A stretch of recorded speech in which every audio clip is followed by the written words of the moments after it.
আসসালামু আলাইকুম সবাইকে। করোনার এই মহাকালীন পুরো পৃথিবী স্থবির হয়ে পড়েছে মেডিকেল শিক্ষার্থীদের লেখাপড়াও। কেউ হয়তো কিছু কিছু পড়ছে, আবার কেউ হয়তো দীর্ঘ বিরতির পর আবার পড়াশোনা স্টার্ট করছেন বা করবেন। কিন্তু সবচেয়ে গুরুত্বপূর্ণ বিষয়টি হচ্ছে এই সময়টিতে ফাইনাল পরীক্ষার্থীদের উচিত ছিল ব্লগ পোস্টিং নামক খুবই গুরুত্বপূর্ণ অধ্যায়ের সাথে যুক্ত থাকা, কিন্তু করোনায় সেটিও ভাটা পড়ে যায়। তাই এই মুহূর্তে ফাইনাল পরীক্ষার্থীরা যে অভাবটুকু বোধ করছেন সেটি হচ্ছে একজন দিক নির্দেশক, একজন ভালো শিক্ষকের দিক নির্দেশনা, যার দিক নির্দেশনায় ফাইনাল পরীক্ষার প্রিপারেশন আরো সহজ হয়ে উঠবে। আর এক্সিস সেই সকল শিক্ষার্থীদের অভাবটুকু বুঝতে পারে, যার জন্য আয়োজন করেছে প্রফ রিলেটেড এই সকল সেশনগুলো। সবাইকে শুভেচ্ছা এবং আমন্ত্রণ জানাচ্ছি আজকে এই সেশনটিতে। আজকে এই সেশনটিতে সাথে আছি আমি মাহদি আহমেদ চৌধুরী, পড়ছি পার্ক ভিউ মেডিকেল কলেজ, পঞ্চম বর্ষ। আজকে আমাদের বিষয় হচ্ছে কার্ডিওভাস্কুলার সিস্টেম ভাইবা প্রিপারেশন। আজকে আমাদের সাথে অতিথি হিসেবে আছে এমন একজন মানুষ যার সাথে পরিচয় করিয়ে দেওয়ার আগে কিছু কথা না বললেই নয়।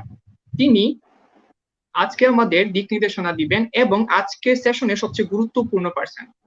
পরিচয় করে দিচ্ছি ডাক্তার এমডি শাহ আলম উৎস স্যারের সাথে, MBBS, FCPS medicine, FCPS gastroenterology thesis, DMCH consultant medicine.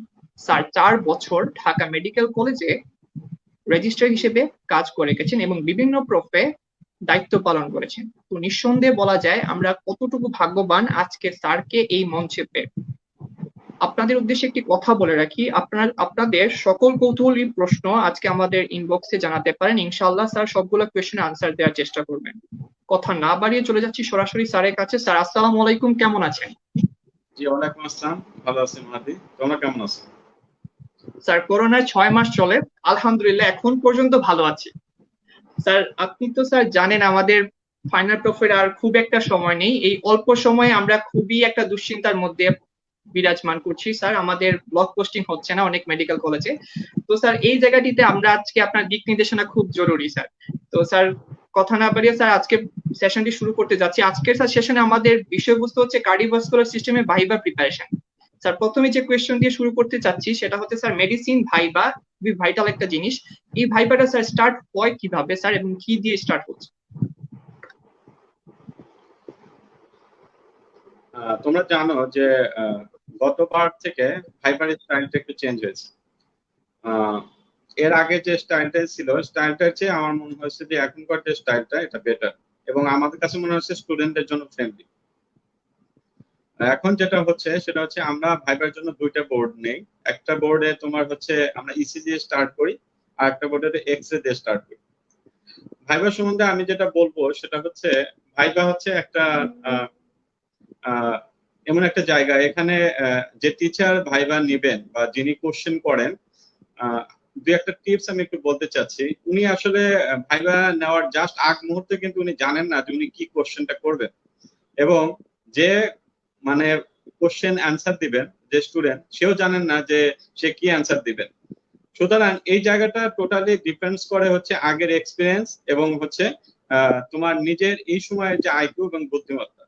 এবং আমি আরেকটা জিনিস বলতে চাই যে অনেকে আছে অনেক পড়াশোনা করে যাচ্ছে কিন্তু ভাইবার টেবিলে যে কিছুই বলতে পারতেছে না। তো ভাইবার টেবিলের পারফরমেন্সটাই কিন্তু মেইনলি এখানে দেখা হয় যে তুমি এখানে কেমন করতেছো।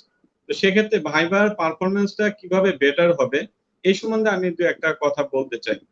ফার্স্ট সেটা হচ্ছে যে মাথা তোমাকে হচ্ছে অত্যন্ত কুল রাখতে হবে, এবং ভাইবার আগের দিন পড়াশোনা করার কিছু দরকার নেই। আগের দিন কেন? কারণ ভাইবার যে কোশ্চেন গুলো আসলে অ্যান্সার করা হয়, এই কোশ্চেন গুলা কিন্তু তোমার আগের দিনের পড়ার না, এগুলো হচ্ছে তুমি গত 3 বছর যা করেছো এই 3 বছরের নলেজে তোমাকে ওইখানে রেফ্লেক্ট করতে হবে। সুতরাং একদিন 2 দিন বা টানা 5 দিন করে ভাইবা ভালো করার কিছু না। কিছু টেকনিক আছে, টেকনিকটা আমি বলে দিচ্ছি। যেটা হচ্ছে যে আগের ভাইবার এখনকার ভাইবার একটা সুবিধা, সেটা হচ্ছে তোমাকে একটা ইসিজি দিবে, ইসিজি দিয়ে ভাইবাটা স্টার্ট হবে। আর ভাইবা ভালো করার সবচেয়ে উত্তম পন্থা হচ্ছে যে স্যার তোমাকে চালাবে না, তুমি স্যারকে চালাবে। আমি কথাটা আবার বলছি, ভাইবার টেবিলে তারাই ভালো করবে যারা টিচারকে, মানে টিচার কোন রাস্তায় যাবে, টিচার সবসময় চাবে যে একটা স্টুডেন্টকে খাতে ফেলতে, কিন্তু স্টুডেন্ট চাবে যে সে জানে যে কোন রাস্তাটা গেলে তোমার হচ্ছে যে ইজি ওয়েতে যাওয়া যাবে। আমি এরকম কিছু কথা তোমাকে পরবর্তীতে বলবো। আচ্ছা, এখন আমরা মূল আলোচনায় আসি যে ভাইভাটা আসলে কিভাবে স্টার্ট হয়। তাহলে আমরা দুইটা বোর্ড থাকবে মেডিসিনের, একটা ভাইভা স্টার্ট হবে এক্স-রে দিয়ে, আর একটা ভাইভা স্টার্ট হবে ইসিজি দিয়ে। এখন আমার কার্ডিওভাস্কুলার সিস্টেম যেটা, সেটা কিন্তু আমাদের দুই ভাইভা বোর্ডেই পড়তে পারে। যেরকম ইসিজি যতগুলা দেবে সবই তো কার্ডিওভাস্কুলার সিস্টেম, এখানে ডেফিনেটলি আমাদের কনফিউশনের কোনো মানে জায়গা নেই। কিন্তু আমরা যখন এক্স-রে তে যাবো, এক্স-রে তে সবসময় রেসপিরেটরি সিস্টেম দিয়ে শুরু করবে, নট লাইক দ্যাট। এক্স-রে তে তোমার হচ্ছে একটা পেরিকার্ডিয়াল ইফিউশনের একটা এক্স-রে দিয়েও কিন্তু শুরু করতে পারে। সুতরাং কার্ডিওভাস্কুলার সিস্টেম খুব ইম্পর্টেন্ট একটা টপিক। এটা তুমি মানে এসকেপ করে কখনোই তুমি ডাক্তার হতে পারবে না, বা হওয়া উচিত না। তাহলে আমি যেরকম আমার এক বন্ধুর কথা একটু বলতে চাই, যে এফসিপিএস পরীক্ষায় ওকে যখন কোশ্চেন করতাম, যে কোনো একটা কোশ্চেনই, তো ও আমাকে বলতো যে অ্যান্সারটা আমি কিভাবে দিব, রিটেনের মতো করে দিব, অস্পির মতো করে দিব, নাকি ভাইবার মতো করে দিব। আবার জিনিসটা বুঝো, এই জন্য তোমাদের আমি বলতে চাচ্ছি যে ভাইবার অ্যান্সারটা কিন্তু হবে স্পেসিফিক। এখানে কিন্তু ইনভেস্টিগেশন 10টা, একটা আগে একটা পরে এভাবে লিখলে তুমি রিটেনে মার্কস পাবা, কিন্তু এখানে তোমাকে একদম স্পেসিফিক অ্যান্সারটা দিতে হবে। এবং ভাইবার মোস্ট অফ দ্য টাইম বলতে হয় যে একটা ইনভেস্টিগেশন বলো, বা দুইটা ইনভেস্টিগেশন বলো, বা স্পেসিফিক অ্যান্সারটা বলো। সুতরাং তোমাকে এক নাম্বার কোন কথাটা বলবা, একটা ডিডি বলতে বললো, এক নাম্বারে কোনটা বলবা, দুই নাম্বারে কোনটা বলবা, তিন নাম্বারে কোনটা বলবা, এটাকে তোমাকে স্পেসিফিক বলতে হবে। এবং একটা জিনিস তোমাকে হচ্ছে হাইলাইট করতে হবে, যে আমি এই কথাটা বলতেছি। ভাইবার কখনোই বেশি কথা বলবা না। ভাইবে কখনো তুমি প্রুভ করতে চাওয়া না যে তুমি স্যারের চেয়ে বেশি জানো, বা তুমি আসলে অনেক বেশি তুমি সবসময় চিন্তা করবা স্পেসিফিক অ্যান্সার দেবে এবং অল্প জানবা। আর একটা জিনিস, এখানে কিন্তু স্যাররা কিন্তু পড়ে এসে কখনো ভাইবা নেয় না, এটা মাথায় রাখবা। কোনো স্যারই বাসায় পড়ে এসে ভাইবাটা নেয় না। সুতরাং মানে যে ওই এত ডায়ামিটার, এত এই যে সংখ্যামূলক কথাগুলা কিন্তু স্যাররা কখনো জিজ্ঞেস করে না। এবং সুতরাং ভাইবার আগে এই সংখ্যামূলক জিনিসগুলো পড়ে অযথা সময় নষ্ট করারও কোনো মানে হয় না।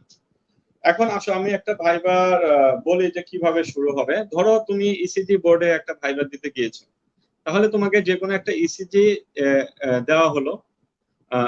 এই ইসিজি থেকে পরবর্তী ভাইবা গুলা বিভিন্ন জায়গায় বা বিভিন্ন জায়গায় চলে যাবে। একটা ইসিজি ধরো এরকম থাকলো যে ইসিজিটা হচ্ছে acute anterior ST elevated MI. এখন তোমাকে বলা হবে যে acute anterior ST elevated MI এর কজ গুলা কি কি।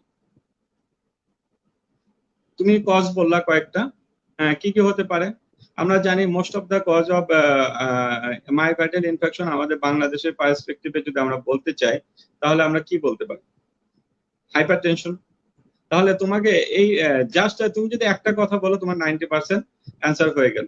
তারপরে কি হতে পারে, তোমার হচ্ছে যেগুলা আমাদের কাছে আছে, ওয়ার্ডে আছে, আমি ওয়ার্ডে এমআই এর রোগী যেগুলা পেয়েছি, সেগুলা তুমি আজকে ইন্টারনি লাইফে বা তুমি মেডিকেল স্টুডেন্ট হিসেবে যখন ওয়ার্ডে গিয়েছো, কয়টা এমআই রোগী অন্য কানেক্টিভ ডিজিজ নিয়ে এমআই নিয়ে তোমার কাছে আসছে? ঠিক আছে, তুমি যদি এখানে প্রথমে কানেক্টিভ ডিজিজ বলো, তোমার অ্যান্সারটা অ্যালাউড হবে না। তারপরে আমাদের কাছে এই কোশ্চেন বলার পরে তোমার কাছে হয়তো বলতে পারে যে একটা ইয়াং পেশেন্ট আসছে এমআই নিয়ে, নর্মালি ধরো হাইপারটেনশন একটু প্রাইমারি হাইপারটেনশন লেট এজে হয়, ইয়াং পেশেন্ট আসছে, সেটা হচ্ছে ধরো 25 ইয়ার্স। তাহলে এই পেশেন্টের এমআই কি হতে পারে, কোন কারণে হতে পারে? তাহলে তোমাকে এখানে কিন্তু মানে হাইপারটেনশন মোস্ট কারণ হবে না। তাহলে এক্ষেত্রে কি হতে পারে, এমন কিছু সে করেছে বা এমন কিছু সে নিয়েছে যার কারণে তার হাইপারটেনশনটা বেড়ে এমআই হচ্ছে। তাহলে আমাদের বাংলাদেশে আমরা একদম খুব বেশি যেটা পাই সেটা হচ্ছে ইয়াবা। ইয়াবা সেবনকারী কিন্তু অনেক রোগী আমাদের কাছে হচ্ছে অ্যাকুট মাইগ্রেন ইনফেকশন খুব আর্লি এজে নিয়ে আসে। তাহলে তুমি বলতে পারো যে স্যার ইট ক্যান এটা ড্রাগের কারণে হতে পারে, ইয়াবার কারণে হতে পারে। এই যে তোমার প্র্যাকটিক্যাল জ্ঞান, প্র্যাকটিক্যাল নলেজ, এই জিনিসগুলোতে কিন্তু ভাইবে আমাদের দেখা হয়। দেন তোমাকে বলে সে অ্যাকুট এমআই নিয়ে আসছে, তুমি এটা কিভাবে ম্যানেজ করবা। সেক্ষেত্রে তোমরা হচ্ছে ডেভিডসনের দেখো 499 পেজে একটা ছক দেওয়া আছে, তুমি সেটা কিন্তু সুন্দর করে জাস্ট ওইভাবে বলো যে আমি কি করতে পারি। তাহলে এমআই পেশেন্ট তোমার কাছে আসলে সেটা তোমাকে আগে কিভাবে ডায়াগনোসিস করছো, একটা ইসিজি দিয়ে। তোমাকে যদি এই মুহূর্তে বলা হয় যে তুমি কোন ইনভেস্টিগেশনটা করবা, ইসিজি তো আছে। আমাদের জানো আমাদের এমআই ডায়াগনোসিস করতে আমাদের তিনটা জিনিস লাগে, কি কি? একটা হচ্ছে ক্লিনিক্যাল সিমটম যদি টিপিক্যাল থাকে, আর একটা জিনিস হচ্ছে তোমার ইসিজি চেঞ্জ, আর একটা হচ্ছে বায়োকেমিক্যাল মার্কার যেটা আমরা বলি ট্রপনে নাই। এর মধ্যে যে কোনো দুইটা থাকলে আমরা তাকে অ্যাকুট এমআই বলতে পারি। তাহলে আমার যদি ইসিজি থাকে তাহলে আমরা এটাকে ক্লিনিক্যাল সিমটমস থাকলেও আমরা এটাকে এমআই বলবো, অথবা বায়োকেমিক্যাল মার্কার। তাহলে আমরা একটা ইনভেস্টিগেশন এই মুহূর্তে যদি আমরা পাঠাই তাহলে আমরা পাঠাবো হচ্ছে ট্রপোনিন আই। আমরা ওয়ার্ডেও তাই করি, আমরা ওয়ার্ডে একটা রোগী আসলে ইসিজি করি আর ট্রপোনিন আই পাঠাই, এর বাইরে কিন্তু কিছু পাঠাই না। আমরা পরবর্তীতে যদি আমরা মনে করি যে এমআই এর অনেক কমপ্লিকেশন হয়েছে, ভেন্ট্রিকুলার রাপচার হতে পারে বা প্যাপিলারি মাসল রাপচার হতে পারে, তখন আমরা একটা ইকোকার্ডিওগ্রাফি করি বা আদার্স রিস্ক ফ্যাক্টর গুলো স্টাডি করার জন্য আমরা ফাস্টিং, লিপিড প্রোফাইল, ডায়াবেটিসের জন্য এপিএস, আরবিএস বা আদার্স টেস্ট গুলো আমরা করাই। তাহলে তোমার মানে অ্যান্সার একদম প্র্যাকটিক্যাল হতে হবে, এটা হলো খুব ইম্পর্টেন্ট। আমাদের এখানে কিন্তু প্র্যাকটিক্যাল নলেজ ছাড়া আর কিছুই ভাইবা দেখা হয় না। তাহলে তুমি এরপরে কি বললা যে স্যার আমি ট্রপোনিন আই পাঠাতে চাই, আচ্ছা গুড। আচ্ছা ঠিক আছে, এখন তোমার কাছে পেশেন্ট, তুমি কি করবা, ম্যানেজমেন্ট কি করবা? এখন তুমি যদি ঢাকা মেডিকেল কলেজের ইন্টার্ন হয়ে থাকো অথবা একটা টার্সিয়ারি লেভেলের মেডিকেল কলেজের ইন্টার্ন হয়ে থাকো যেখানে সব ফ্যাসিলিটিস আছে, তাহলে তুমি পেশেন্টের ইসিজি দেখে আমরা কিন্তু ডায়াগনোসিস করতে পারি অথবা বুঝতে পারি যে এই পেশেন্টের এমআইটা কতক্ষণ আগে হয়েছে। ইসিজি সেন্স দেখে আমরা এটা বুঝতে পারি। অনেক সময় আমরা যেটা হলো প্র্যাকটিক্যালি যেটা করি যে পেশেন্টের হিস্ট্রি নিই, ইভেন আমরা ইসিজি চেঞ্জ দেখে দুটা একসাথে মিলাই যে পেশেন্টের ঠিক আছে কিনা, অর্থাৎ ডায়াগনোসিস এবং হিস্ট্রিটা ঠিক আছে কিনা। যদি পেশেন্ট আমরা দেখি যে খুব আর্লি চলে এসেছে, 2 ঘন্টার মধ্যে চলে এসেছে, তাহলে আমরা তো জানোই আমরা হচ্ছে পিছিয়ে করে দিই। আর যদি দেখি যে না আমরা পেশেন্ট আরো পরে আসে, তাহলে আমরা কি করি, তাহলে 12 ঘন্টার মধ্যে আসলে আমরা কি করি, আমরা রিভাস্কুলারাইজেশন করি। এটাকে আমরা দুইভাবে কিভাবে করি, আমরা নর্মালি এখন পর্যন্ত আমাদের ঢাকা মেডিকেলে আমরা যেটা করি সেটা হচ্ছে স্টেপটোকাইনেজ দেই, কিছু নিউয়ার ড্রাগ আছে, হ্যাঁ সেগুলোকেও আমরা ইউজ করতে পারি। আচ্ছা আদার্স হলো যে পেশেন্ট যদি আরো পরে আসে, এমআই এর যে দেখা হলো যে একদিন পরে আসে, ইনফিরিয়র এমআই নিয়েছিল, তাহলে এই পেশেন্টকে আমরা কি করি, তখন আমরা হচ্ছে নাভির চারপাশে যে আমরা 12 আওয়ারলি আমরা ইনজেকশন দেই, সেটা আমরা লো মলিকুলার ওয়েট করে ইনজেকশন দিয়ে আমরা হচ্ছে থ্রম্বোলাইসিস করতে পারি। এখন কোন পেশেন্ট, এই হচ্ছে আমাদের এমআই এর ম্যানেজমেন্ট। এখন এমআই এর সাথে যদি পেশেন্টের তোমাকে এইভাবে সারা বলতে পারে যে না আপনি তো ডাক্তার হওয়ার পরে আপনি গ্রাউন্ডে থাকতে পারেন, যেটা একদম মানে ওভারঅল যে আপনাকে একটা উপজেলা লেভেলে যখন আপনাকে পাঠানো হবে তখন আপনি এমআই কিভাবে ম্যানেজমেন্ট দিবেন। তাহলে আমরা উপজেলা লেভেলে থাকলে আমরা কি করি, আমরা উপজেলা লেভেলে আমরা থাকলে আমরা পেশেন্টকে হচ্ছে 4টা ইকোস্পিন, 4টা ক্লফিডেগ্রল, সাথে আমরা লিপিড লোয়ারিং এজেন্ট যেটা অ্যাটোরোভাস্টাটিন, এগুলো আমরা হচ্ছে 40 মিলিগ্রাম আমরা স্ট্যাট খাওয়াই দিতে পারি। এই যে আমরা একসাথে মানে রোগী আসার পর পরই যে আমরা খাওয়াই দিলাম এই ওষুধগুলা, এটা কিন্তু রোগীর জন্য লাইফ সেভিং কত পার্সেন্ট, প্রায় 60 থেকে 80% কিন্তু লাইফ সেভিং। তাহলে এটাকে খুব মানে ইগনোর করার কিছু নাই, তুমি এই কয়টা খাওয়াই দিয়ে তারপর তাকে হচ্ছে বেটার ম্যানেজমেন্টের জন্য তুমি কিন্তু তাকে ঢাকায় পাঠাতে পারো। আমার আমি যেটা কথাটা বলতে চাই সেটা হচ্ছে যে আমরা ডক্টর মানে একটা ইসিজি রিড করতে না পারলে আমাদের অবশ্যই ডক্টর হওয়া উচিত না। আমি জাস্ট একটা ঘটনা বলি তোমাকে, 2 দিন আগের একটা পেশেন্ট, আমি এক ক্লিনিকের রোগী দেখি, ওনার হচ্ছে বোন, সে হচ্ছে এরকম চেস্ট পেইন নিয়ে আসছে, chest pain, lower chest pain, vomiting ছিল। থাকার পরে আমি তো হসপিটালে সকালে ডিউটি ছিলাম, ভাবছে যে স্যার আসুক পরে স্যারকে দেখাবে। একটা ইসিজিও করেছে ওনারা সকালে, কিন্তু ইসিজিটা আমাকে মেসেঞ্জারে বা আদার্স পাঠালেও পারতো। ওনাকে একজন এমবিবিএস ডাক্তারকে সকালে দেখিয়েছে, দেখানোর পরে উনি বলছে যে না ঠিক আছে, বুকের ব্যথা, গ্যাসের ইনজেকশন দিয়ে রাখছে।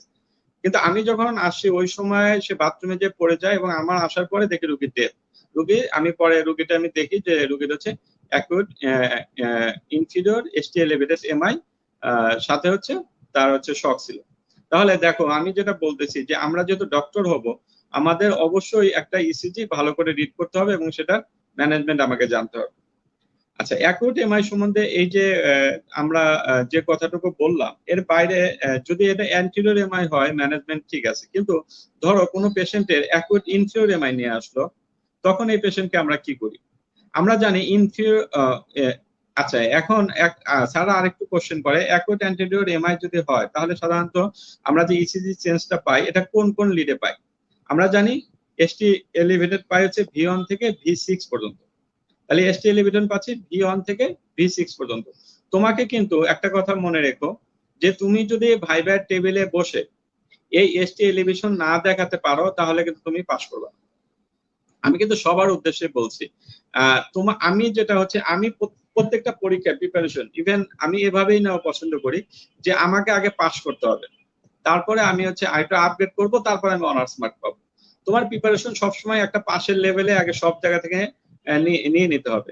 সুতরাং পাস করার জন্য, মেডিসিনে পাস করার জন্য কিন্তু তোমাকে আমি বারবারই বলছি যে ভাইবার টেবিলে মেডিসিনে পাস করার জন্য তুমি যদি একটা ইসিজি ভালো করে পারো এবং ইসিজির কমপ্লিকেশন, ইসিজির ম্যানেজমেন্ট, এমআই এর ম্যানেজমেন্ট, এটুকুই যদি মোটামুটি ভালো করে বলতে পারো তাহলে কিন্তু তোমার পাস হবে। তুমি যদি দেখা গেল সারা রাত পড়ে এসটিএল এভিশন কোনটা ভুলে গেলা, অথবা অ্যাকুট এমআই এর সাথে অথবা অ্যাট্রিয়াল ফিব্রিলেশন আছে তুমি বলতে পারতেছো না, তাহলে কিন্তু তোমার প্রবলেম। যেটা হয় যে এখন তোমার কাছে মনে হতে পারে আসলে এটা তো কোনো ব্যাপারই না, কিন্তু তুমি ভাইবার টেবিলে যখন যাবা তখন চোখে আর কিছু দেখতেছো না। আমি বারবারই তোমাদের এটাই এমফাসিস দিতে চাই যে তোমরা আহ, আহ, কি পারো না পারো এটা কোনো ব্যাপার না। আমি আজকে ক্লাস নিচ্ছি কিসের উপর বলো তো? কার্ডিওভাস্কুলার সিস্টেম, এটার উপর একটা এমডি কোর্স আছে। ইউ হ্যাভ টু আন্ডারস্ট্যান্ড যে তুমি এমবিবিএস পাস করার পরে পরে পোস্ট গ্রাজুয়েশন চান্স পেলে তুমি একটা এমডি কোর্স করবে শুধুমাত্র কার্ডিওভাস্কুলার সিস্টেম। সুতরাং এখন তোমাকে কোনোভাবেই তোমার হচ্ছে মানে এমডি ডিগ্রির একজন কার্ডিওভাস্কুলার স্পেশালিস্ট হওয়ার তোমার দরকার নাই, তোমাকে জাস্ট এমবিবিএস পাস করতে হবে। তাহলে এমবিবিএস পাস করার জন্য আমি তোমাদের যদি হাতে কলমে কোনো নোট থাকে আমি তোমাকে কয়েকটা কথা বলে দেই। তোমরা হচ্ছে 5টা ইসিজি ভালো করে পড়বা, সেটা হচ্ছে অ্যাকুট এমআই, অ্যান্টিরিয়র, ইনফিরিয়র, আর তুমি সাথে পড়বা হচ্ছে কমপ্লিট হার্ট ব্লক, সাথে তোমরা হচ্ছে পড়বা হচ্ছে অ্যাট্রিয়াল ফিব্রিলেশন, আর হচ্ছে left ventricular hypertrophy with strain. আমি এ পর্যন্ত আমি গত এমবিবিএস পরীক্ষাও আমি এই 5টা ইসিজি আমি প্রথমে রাখছিলাম, আরো কিছু ইসিজি ছিল ওরা আমরা কখনোই দেইনি, এবং আমি কিন্তু গত ভাইবা মেডিসিন কিন্তু আমি নিজে কন্ডাক্ট করেছি। তাহলে তোমাদের কিন্তু এখান থেকে বিভিন্ন হয়তো ভিতরে আরো কোশ্চেনে যাওয়া হবে, কিন্তু তোমাকে ইসিজি এই কটাই চিনতে হবে আপাতত, ঠিক আছে? আচ্ছা, আমি এখন যেটা কোশ্চেন গেলাম যে ইনফিরিয়র এমআই। ইনফিরিয়র এমআই তে আমরা যেটা করি সেটা হচ্ছে যে ইনফিরিয়র এমআই রোগী একটা শকে আসলো বা ইনফিরিয়র এমআই রোগীটাকে কি আসলো, তখন আমরা এই রোগীটাকে প্রথমে যেটা করি অ্যাসেস করে সেটাকে আমরা ফ্লুইড চ্যালেঞ্জ দিই। ফ্লুইড চ্যালেঞ্জ অর্থাৎ আমরা হচ্ছে রানিং 300 অথবা 500 ml নর্মাল স্যালাইন দিয়ে দিই। যেটা হয় এই ফ্লুইড চ্যালেঞ্জ দিলে ফ্রাঙ্কি স্টার্লিং ল অনুযায়ী রোগীটা, আমি এমন অনেক রোগী দেখেছি একদম শখের রোগী, ইসিজি দেখে ডায়াগনোসিস করছে অ্যাকুট এমআই, তো সুতরাং সাথে সাথে দেখেছি আমি যে রোগী উঠে দাঁড়িয়েছে, রোগী এখন এমন অবস্থা রোগী ভালো হয়ে গেছে, যে রোগীর পাল ছিল না, বিপি ছিল না, সেই রোগী বলে আমি তো এখন সুস্থ, আমি বাসায় চলে যাব। তাহলে তুমি চিন্তা করো যে শুধুমাত্র ফ্লুইড চ্যালেঞ্জের কাজটা কি। তাহলে ইনফিরিয়র এমআই হলে তুমি কিন্তু অবশ্যই পেশেন্টটাকে ফ্লুইড চ্যালেঞ্জ দিবা। এখন যেটা আমি একটু তোমাদের আবারও বলি যে এমআইটা হয়েছে অ্যান্টিরিয়র এমআই এবং ইনফিরিয়র এমআই। তুমি আবার লক্ষ্য করো যেখানে অ্যান্টিরিয়র এমআই নিয়ে আসছে এই পেশেন্টের যদি তোমার অ্যাকুট হার্ট ফেলিয়ার হতে পারে, অ্যাকুট লেফট ভেন্ট্রিকুলার ফেলিয়ার হতে পারে, এই পেশেন্টকে তুমি যদি ফ্লুইড দাও, অ্যান্টিরিয়র এমআই রোগীকে ফ্লুইড দাও, রোগী কিন্তু আরো কি হবে, ফ্লুইড ওভারলোড হয়ে রোগীর রেসপিরেটরি ডিস্ট্রেস হয়ে রোগী মারা যাচ্ছে। যেখানে একই এমআই নিয়ে আসে সেটা হচ্ছে ইনফিরিয়র এমআই, এই রোগীকে তুমি লাইফ সেভিং এর জন্য তুমি ফ্লুইড দিচ্ছ। জিনিসটা তাহলে তোমাকে বুঝতে পারছো যে হ্যাঁ, অনেক সময় আমরা বলি যে আমরা অনেক নিজেরাই যে ফ্লুইড দিব কিনা, এরকম করে স্যাররা তো মানে আমি বললামই, স্যাররা তোমাকে পথটা দেখাবে তোমাকে খাদে ফেলার জন্য, তুমি কাজ হচ্ছে ওই খাদে থেকে উঠে আসা, অথবা তুমি এমন একটা রাস্তা, স্মুথ রাস্তা জানো, স্যারকে ওই রাস্তায় নিয়ে যাও। তাহলে তুমি কিন্তু যে ফ্লুইড এমআই রোগীকে ফ্লুইড দেওয়া যাবে, কোশ্চেন কিন্তু এরকম, তোমাকে কিন্তু স্পেসিফিক বলছে না যে এমআই কোন এমআই, অ্যান্টিরিয়র এমআই না ইনফিরিয়র এমআই। হ্যাঁ স্যার, যদি রোগী ইনফিরিয়র এমআই থাকে, যদি স্যার রোগী শপে থাকে, তাহলে রোগীকে আমরা স্যালাইন বা ফ্লুইড দিতে পারি। কিন্তু নর্মালি তোমার মাথায় থাকবে রোগী হার্ট অ্যাটাক করছে, এই রোগীকে তো আমি ফ্লুইড দিলে তো ফ্লুইড ওভারলোড করে মারা যাবে, কিন্তু ব্যাপারটা কিন্তু এরকম না। জাস্ট এই জিনিসগুলা মানে তুমি ওই সময় চিন্তা করতে পারতেছো না কিনা, তুমি কিন্তু জানো, আমি জানি যে এখন তোমরা যারা আমার ক্লাস শুনতেছো তোমরা কিন্তু সবাই অ্যাকুট অ্যান্টিরিয়র এমআই এবং অ্যাকুট ইনফিরিয়র এমআই ম্যানেজমেন্ট কিন্তু জানো, কিন্তু ফ্লুইড কোথায় দিতে হবে বা কোথায় দিতে হবে না এটা যদি আমি জিজ্ঞেস করতাম, দেখতে যে 30% বা 50% তোমরা ঠিক মতো অ্যান্সারটা দিতে পারতো না, হয়তো বা ব্লাঙ্ক হয়ে যেত। আচ্ছা, এখন যেটা হচ্ছে আমার মনে হয় যে এমআই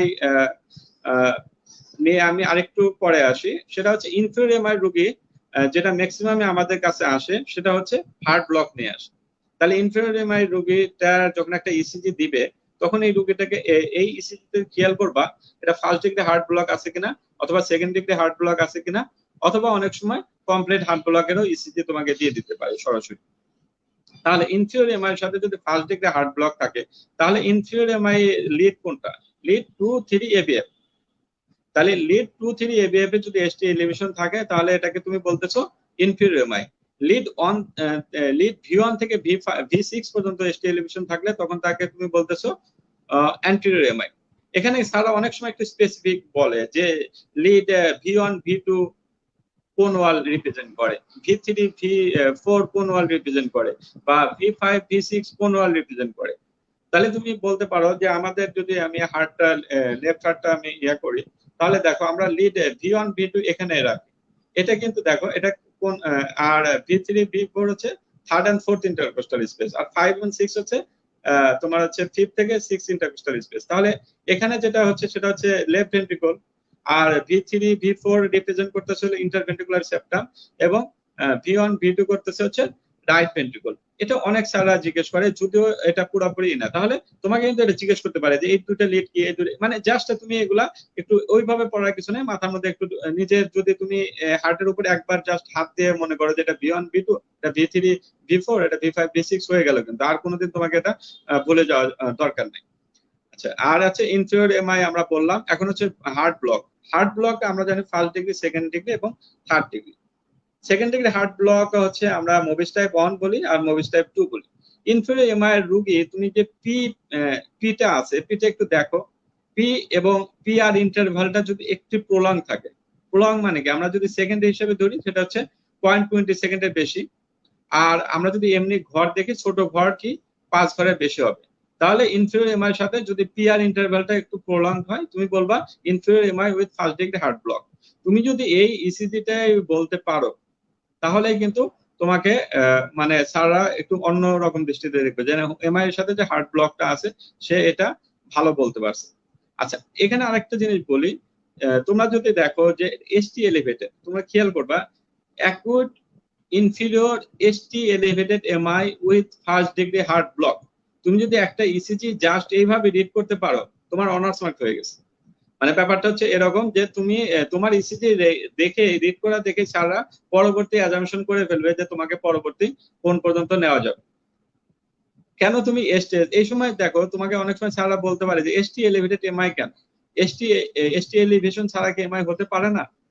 কোশ্চেন কিন্তু দেখো তুমি এভাবে তুমি কিন্তু তোমার নিজের দিকে যে তুমি অন্য দিকে নিয়ে যেতে চাচ্ছ, বা তুমি হ্যাঁ স্যার হতে পারে, কোথায় হতে পারে sir, non ST elevated MI হতে পারে। তাহলে তোমাকে পরে স্যাররা বলবে যে নন এসটি এলিভেটেড এমআই যদি হয় তাহলে সেটা তুমি ইসিজি দেখে কিভাবে চিনবা। তাহলে তুমি বলতে পারো যে স্যার সিমেট্রিক্যাল টি ইনভার্সন থাকবে ভি1 থেকে ভি5।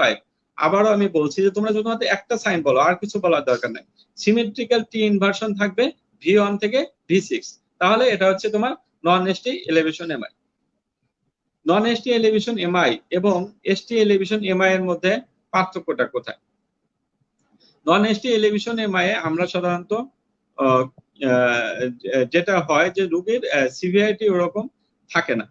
হ্যাঁ, অনেক সময় রোগীর দেখা যায় যে সিভিয়ারিটি একটু কম থাকে এবং সেক্ষেত্রে অনেক সময় মিস ডায়াগনোসিস হয়। এটার ম্যানেজমেন্ট একটু ডিফারেন্ট, আমি একটু পরে আসি। আচ্ছা, আমরা এখন হার্ট ব্লক নিয়ে কথা বলতে চাচ্ছি। First degree heart block, second degree heart ব্লকে কি হয়?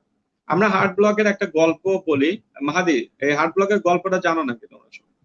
স্যার আমি একটু গল্পটা বলে, আমার মনে হয় যে তোমাদের ইসিজির একটা ক্লাস আছে, তারপরে আমি একটু বলতে চাই।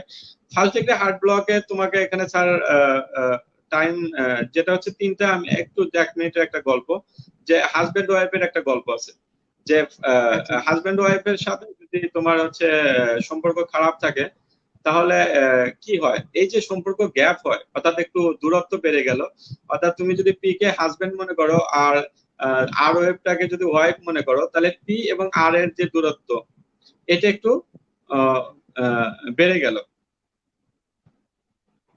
এই যে বেড়ে গেল, এই বেড়ে যাওয়াটাকে আমরা বলতেছি হচ্ছে ফার্স্ট ডিগ্রি হার্ট ব্লক। আর যদি সম্পর্কটা আরো খারাপ হয় তখন কি হয়? তখন যেটা হয় যে আমরা মোবিস টাইপ 1 এবং মোবিস টাইপ 2 টাকে আমরা যেভাবে বলি, যেটা হচ্ছে যে হাজবেন্ড হয়তো প্রতি 3 দিন বাদে বাদে বাসায় আসে, তাহলে 3 দিন পর পর একটা করে তোমার ড্রপ বিট পাওয়া যায়। সেক্ষেত্রে হচ্ছে তোমার আমরা দেখা যাবে যে রিলেশন খারাপ হচ্ছে, অর্থাৎ progressive lengthening of PR interval. PR interval যদি 6 থাকে, পরবর্তীতে 8, পরবর্তীতে 10, আর হঠাৎ করে একটা পি এর পরে আমরা আর ওয়েভ বা কিউআরএস কমপ্লেক্স যেটা সেই কমপ্লেক্সটা আমরা পাবো না। তাহলে এটা হচ্ছে মুভিস টাইপ 1।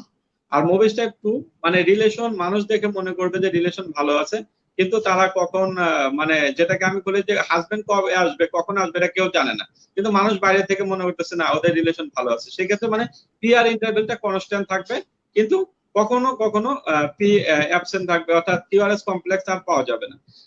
মানে পি ওয়েভটাকে তোমার একটা ড্রপ বিট পাওয়া যাচ্ছে, এটাকে আমরা বলতেছি হচ্ছে মুভিস টাইপ 2। আর কমপ্লিট হার্ট ব্লকে যেটাকে আমরা বলি সেটা হচ্ছে পি পি এর মতো চলতেছে, অর্থাৎ হাজবেন্ড হাজবেন্ডের মতো চলতেছে, ওয়াইফ হচ্ছে কিউআরএস কমপ্লেক্স কিউআরএস কমপ্লেক্স এর মতো চলতেছে, অর্থাৎ তাদের মধ্যে কোনো অ্যাসোসিয়েশন নাই। এটাকে আমরা বলছি কমপ্লিট হার্ট ব্লক। তো কমপ্লিট হার্ট ব্লকে হচ্ছে দেখা যাবে যে পি পি তুমি যদি রেট কাউন্ট করো দেখবা যে হার্ট রেট এখানে পেয়েছে 90, কিন্তু ভেন্ট্রিকুলার রেট যখন কাউন্ট করবা তখন দেখবা যে এখানে হার্ট রেটটা হচ্ছে 32 বা 40। তাহলে আমরা হচ্ছে এই যে এই কমপ্লিট হার্ট ব্লক পাচ্ছি। কমপ্লিট হার্ট ব্লক অনেক সময় আমরা ইসিজি তে দেখছি, আমি নিজে থেকে দেখছি, যখন অ্যাকুট এমআই দিচ্ছি ইনফিরিয়র এমআই দিচ্ছি তোমরা অ্যান্সার করতে পারতেছো, যখন একটা কমপ্লিট হার্ট ব্লক দিয়েছি তখনই আর দেখি যে কেউ চিনতেছে না। আরে ভাই কমপ্লিট হার্ট ব্লকের ইসিজি কি দেখো নাই জীবনে? আচ্ছা দেখো নাই, মনে করলাম যে তুমি জীবনে দেখো নাই, ভাইবার টেবিলে আজকে প্রথম আসছো কমপ্লিট হার্ট ব্লক দেখতে, তারপরেও তুমি হচ্ছে কমপ্লিট হার্ট ব্লক চিনতে পারবা কিভাবে? তুমি হচ্ছে দুইটা আর দেখবা, দেখবা যে দুইটা আর অনেক দূরে দূরে, হ্যাঁ, আর ওয়েবটা অনেক দূরে দূরে ফাঁকা ফাঁকা, দেখবো যে বার্ডি গার্ডিয়ান। তোমাকে আমি একটা কথা বলে দিই যে বার্ডি গার্ডিয়ান যদি ইসিজি তোমাকে ভাইবার টেবিলে দেওয়া হয়, এটা এটা অবশ্যই কমপ্লিট হার্ট ব্লক, অন্য কিছুই না। সাইনাস বার্ডি গার্ডিয়ার একটা ইসিজি আমরা কখনোই তোমাকে আমরা ভাইবার টেবিলে দিব না। আর সাইনাস বার্ডি গার্ডিয়ার হার্ট রেট কত থাকবে? 60 বা 55। আর তোমাকে কমপ্লিট হার্ট ব্লকের যে ইসিজিটা আমরা দেই সেটা হার্ট রেট হয়তো 33 বা হচ্ছে 30, মানে দেখেই বুঝতে পারবা। তাহলে তুমি বার্ডি গার্ডিয়ার একটা ইসিজি যদি তুমি দেখো তোমার টেবিলে দেওয়া আছে, তুমি কিছুই বুঝতেছো না, এটা কমপ্লিট হার্ট ব্লক বলবা। তখন তোমাকে বলবে কমপ্লিট হার্ট ব্লকের কারণ কি? কমপ্লিট হার্ট ব্লকের কারণ যদি তোমাকে আমি জিজ্ঞেস করি তাহলে তুমি বলতে পারো যে স্যার এটা অ্যাকুট কিছু কারণ হতে পারে, যেমন অ্যাকুট মায়োকার্ডিয়াল ইনফেকশন, সেটা একটা কমপ্লিট হার্ট ব্লক হতে পারে। কিন্তু কোনিক কিছু কারণে হতে পারে, যেরকম কোনিক কিছু ডিজিজ আছে যেরকম সার্কোইডোসিস, এসিলি, এগুলোর কারণে কিন্তু কমপ্লিট হার্ট ব্লক হতে পারে। তাহলে তুমি অ্যাওর্টিক দিতে অ্যাবসেস, এগুলোর কারণে কমপ্লিট হার্ট ব্লক হতে পারে। তাহলে তুমি এইভাবে যখন বলবা যে অ্যাকুইট এবং ক্রনিক, তখন কিন্তু স্যার বুঝবে যে না তার সবকিছুতে ধারণা আছে। আরেকটা জিনিস তুমি বলতে পারো যে স্যার কনজেনিটাল কমপ্লিট হার্ট ব্লকও হতে পারে। তখন স্যার জিজ্ঞেস করে কনজেনিটাল কমপ্লিট হার্ট ব্লক হলে কি, এটা কি কারণে হতে পারে? যে স্যার এটা এসিলি মায়েদের, সাধারণত যেসব এসিলি মায়েদের অ্যান্টিরো অ্যান্টিবডি থাকে, এই অ্যান্টিরো অ্যান্টিবডিটা কি করে, এটা হচ্ছে তোমার প্লাসেন্টা ক্রস করে, প্লাসেন্টা ক্রস করে তোমার হচ্ছে বাচ্চাদের কনজেনিটাল হার্ট ব্লক করতে পারে। তাহলে তুমি হচ্ছে এখন তোমাকে যেটা বলবে যে একটা পেশেন্টের কমপ্লিট হার্ট ব্লক নিয়ে আসছে, তুমি ডক্টর, তোমাকে কোশ্চেনটা সবসময় বলবে যে তুমি যেহেতু এই 2 মাস পরে বা এই ভাইবার শেষে তুমি ডক্টর হয়ে যাবা, দেখবা যে তোমাকে প্রায় বলতেছে হ্যাঁ তুমি ডক্টর, তুমি এখন কি করবা? ঠিক আছে, কারণ তুমি রুগী মেরে ফেলবা কিনা এটা এটা যদি খালি দেখা হবে। তুমি যদি রুগী না মেরে ফেলো তাহলে তুই যা বাবা, তুই ডাক্তারি করে খা। তাহলে তুমি সেটা বলবা যে স্যার আমার কাছে কমপ্লিট হার্ট ব্লকের একটা রুগী আসলে আমি কি করবো, পেশেন্টকে আমরা কি করি, অ্যাট্রোপিন ইনজেকশন দিই। হ্যাঁ, 3 মিলিগ্রাম অ্যাট্রোপিন ইনজেকশন দিই। অ্যাট্রোপিন ইনজেকশন দিলেই দেখবা যে রোগীর হার্ট রেট মোটামুটি স্বাভাবিক হয়ে আসে। তাহলে তারপরে তুমি কি করবা, রোগীর হার্ট রেট যখন রোগী যদি মারা না যায়, হার্ট রেটটা স্বাভাবিক আসে, তখন তো তুমি কিছু সময় পাচ্ছ। এই সময়ের মধ্যে রোগীকে তুমি রেডি করে ফেলো, রোগীকে তুমি কি দিবা, টিপিএম দিবা, অর্থাৎ টেম্পোরারি পেসমেকার দিবা। এই কথাটা তোমাকে বলতেই হবে। অনেক রোগী টেম্পোরারি পেসমেকার কতদিন আমরা রাখি, 7 ডেজ, এবং এই 7 ডেজের মধ্যে অনেক কমপ্লিট হার্ট ব্লকের রোগী কিন্তু ভালো হয়ে যায়, এবং টেম্পোরারি পেসমেকার খুলে দিলে সে কিন্তু ভালো থাকে, অন্য যে আইএসডি ট্রিটমেন্ট দিলে সে ভালো থাকে, এবং এভাবে আমরা রোগী ছেড়ে দিতে পারি। তারপরে যদি আমরা অনেক সময় টিপিএম যদি আমরা রিমুভ করতে না পারি, সেক্ষেত্রে আমরা কি দেই, কমপ্লিট হার্ট ব্লকের টোটাল ট্রিটমেন্ট তখন কি হয়, পিপিএম, অর্থাৎ পার্মানেন্ট পেসমেকার। তাহলে পিপিএম আমরা কমপ্লিট হার্ট ব্লক দিচ্ছি। তাহলে ফার্স্ট ডিগ্রি হার্ট ব্লকের কোনো চিকিৎসা লাগছে না। সেকেন্ড ডিগ্রি হার্ট ব্লকও মোবিস টাইপ অনেক সময় ফিজিওলজিক্যাল হয়, কিন্তু মোবিস টাইপ 2 যদি হয় উইথ সিমটম থাকে, সেক্ষেত্রেও কিন্তু এই পেশেন্টকে তাহলে টিপিএম দেওয়া লাগে। তাহলে টিপিএম তুমি কাকে কাকে দিচ্ছ, কমপ্লিট হার্ট ব্লকের দিকে দিচ্ছ, আর হলো second degree heart block Mobitz type 2 with সিমটমের রোগীকে অবশ্যই তোমার টিপিএম দেওয়া লাগছে। তাহলে হার্ট ব্লক সম্বন্ধে আমাদের মোটামুটি শেষ। আর একটা ইসিজি থাকতে পারে, সেটা হচ্ছে LV with strain, left ventricular hypertrophy with strain. এখানে তোমাদের ওই ক্রাইটেরিয়া যেটা বলবে লেফট ভেন্ট্রিকুলার হাইপারট্রফি, তুমি হচ্ছে কিভাবে আমরা গুনি, আমরা যেটা দেখি S on in V one আর হচ্ছে আর অন ভি5 আর ভি6। এটা যদি তুমি টোটাল কাউন্ট করে দেখো 35 এর উপরে, তাহলে তুমি এলপিএইচ বলবা। এটাই আমাদের মোস্ট কমন। তাছাড়া আরো 6টা ক্রাইটেরিয়া আছে, যে এস অন যদি 13 যদি বেশি হয়, বা হচ্ছে আর অন যদি ভি5 এ 20, এই জিনিসগুলো তোমরা হচ্ছে মাথায় রাখবা। আর 3 4 5টা পারলেই তোমাদের মোটামুটি হয়ে যাবে। আর একটা ইসিজি আমরা দেই, সেটা হচ্ছে অ্যাট্রিয়াল ফিব্রিলেশন। অ্যাট্রিয়াল ফিব্রিলেশন সম্বন্ধে তোমাকে জানতে হবে, সেটা হচ্ছে অ্যাট্রিয়াল ফিব্রিলেশনের কজ কি। এখানে স্যাররা ধরে যে কার্ডিয়াক কজ এবং নন কার্ডিয়াক কজ বলো দুইটা। কার্ডিয়াক কজ তো আমরা জানি, সেটা হচ্ছে যে তোমার হচ্ছে হাইপারটেনশন, তারপর হচ্ছে cardiomyopathy, valvular heart disease, mainly ধরো মাইটাল স্টেনোসিস, এগুলা আমাদের কাছে অ্যাট্রিয়াল ফিব্রিলেশন নিয়ে আসে। তাহলে তুমি এগুলো বললা। আর যদি নন কার্ডিয়াক বলে, 1 নম্বরে কোনটা বলবো? 1 নম্বরে তুমি বলতে পারো হচ্ছে আহ, আমাদের কাছে যেটা আছে হলো থাইরয়েড টক্সিকোসিস। তাহলে তুমি থাইরয়েড টক্সিকোসিসটা বলো। তারপরে আর কি বলো? আর আমরা যেগুলা পাই আমাদের দেশে যদিও কম, এটা তো ইউরোপে ডেভিডসনের বইতে প্রথমে যেটা আছে অ্যালকোহল, তাহলে ওরা কিন্তু অনেক বেশি খায় অ্যালকোহল। তাহলে মোটামুটি তুমি নন কার্ডিয়াক পর্যায়ে বলে ফেললা। দেখবা তুমি অ্যান্সার জাস্ট 1টা 2টা করে বলবা। ভাইবার জন্য তুমি একজনের সাথে আরেকজন প্র্যাকটিস করবা। প্র্যাকটিস এবং তোমরা হচ্ছে এখানে বেশি পড়ার দরকার নেই, যে তুই আমাকে কোশ্চেন ধর, এবং একদমই স্মার্ট থাকবা, অল্প করে অ্যান্সার করবা। যদি কোনো সময় এরকম হয় যে ভাইবার টেবিলে তুমি পারছো না, একদম বলে তুমি ধরো কোনো কিছুতে একদম ব্লাঙ্ক হয়ে গেছো, এই কথাগুলো ইম্পর্টেন্ট। পড়াশোনা তোমরা ভাই সবাই করছো, তুমি রিটেন পড়ে যাবা, তুমি অস্পি পড়ে যাবা, তুমি হচ্ছে এত বছর ওয়ার্ড করেছো, তুমি ভাইবার টেবিলে কিছু বলতে পারবা না, ব্লাঙ্ক হয়ে ফেরত আসবা, ফেল করে কান্নাকাটি করবে। এই জিনিসটা আসলে আমার কেন জানি, আমি টিচার হিসেবে আমার খুব কষ্ট লাগছে, কারণ আমি অনেককে দেখছি, অনেক ভালো স্টুডেন্ট, সে হচ্ছে হঠাৎ করে সে ভাইবার টেবিলে আর কিছু বলতে পারছে না। তো এই জিনিসটা যেন তোমাদের না হয়, এই জন্য আমি এই কথাগুলা বারবার বলতে চাচ্ছি। আচ্ছা, তাহলে আমরা হচ্ছে কি কথাটা বলতেছিলাম, অ্যাটেল Mahadi? Sir atrial fibrillation, sir atrial ফিব্রিলেশনের কজ।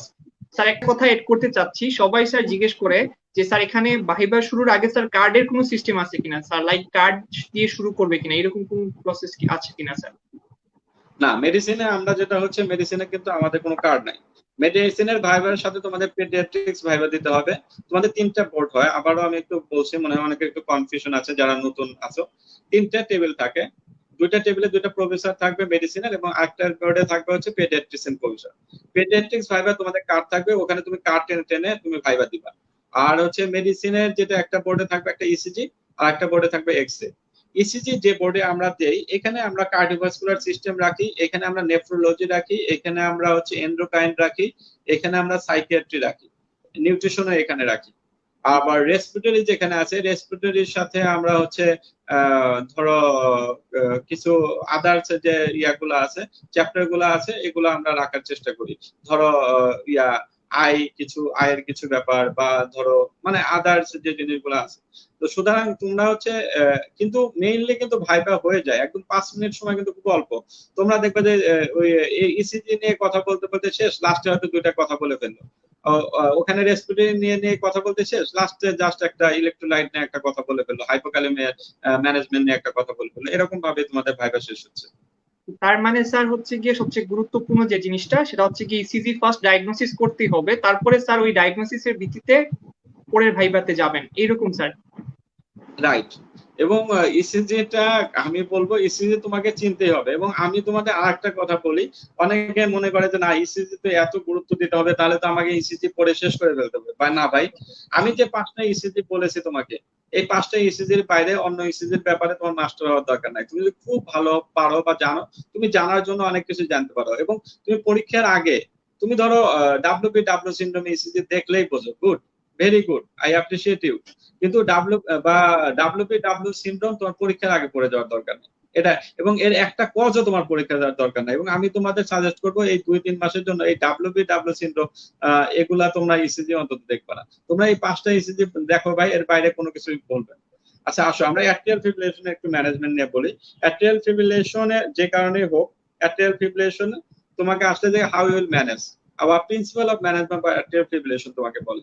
সেক্ষেত্রে আমরা জানি যে আমরা কি করব, আমরা রিস্টোরেশন অফ সাইনাস রিদম করব, আমরা রেট কন্ট্রোলটা করব, আমরা হচ্ছে রিদম কন্ট্রোল করব, আমরা ট্রিট দ্য আন্ডারলাইং কজ, এবং যদি কমপ্লিকেশন থাকে করবো। তাহলে আমাদের এই হচ্ছে ডেভিডসনের যে 5টা কথা আছে, এই 5টা কথা আগে তুমি বলে নিবে যদি principal of management of atrial fibrillation বলে। তোমরা ডেভিডসনের সব বলার দরকার নাই, দেখবা যে প্রিন্সিপাল এই 5টা কথা লেখা আছে, এই 5টা জিনিস পড়ে ফেলবে। আর তোমাকে যেটা ধরবে ম্যানেজমেন্টে সেটা হচ্ছে রেট কন্ট্রোল এবং রিদম কন্ট্রোল। আর অ্যাট্রিয়াল ফিব্রিলেশন তোমার হচ্ছে কি কয় প্রকার সেটা ধরতে পারে।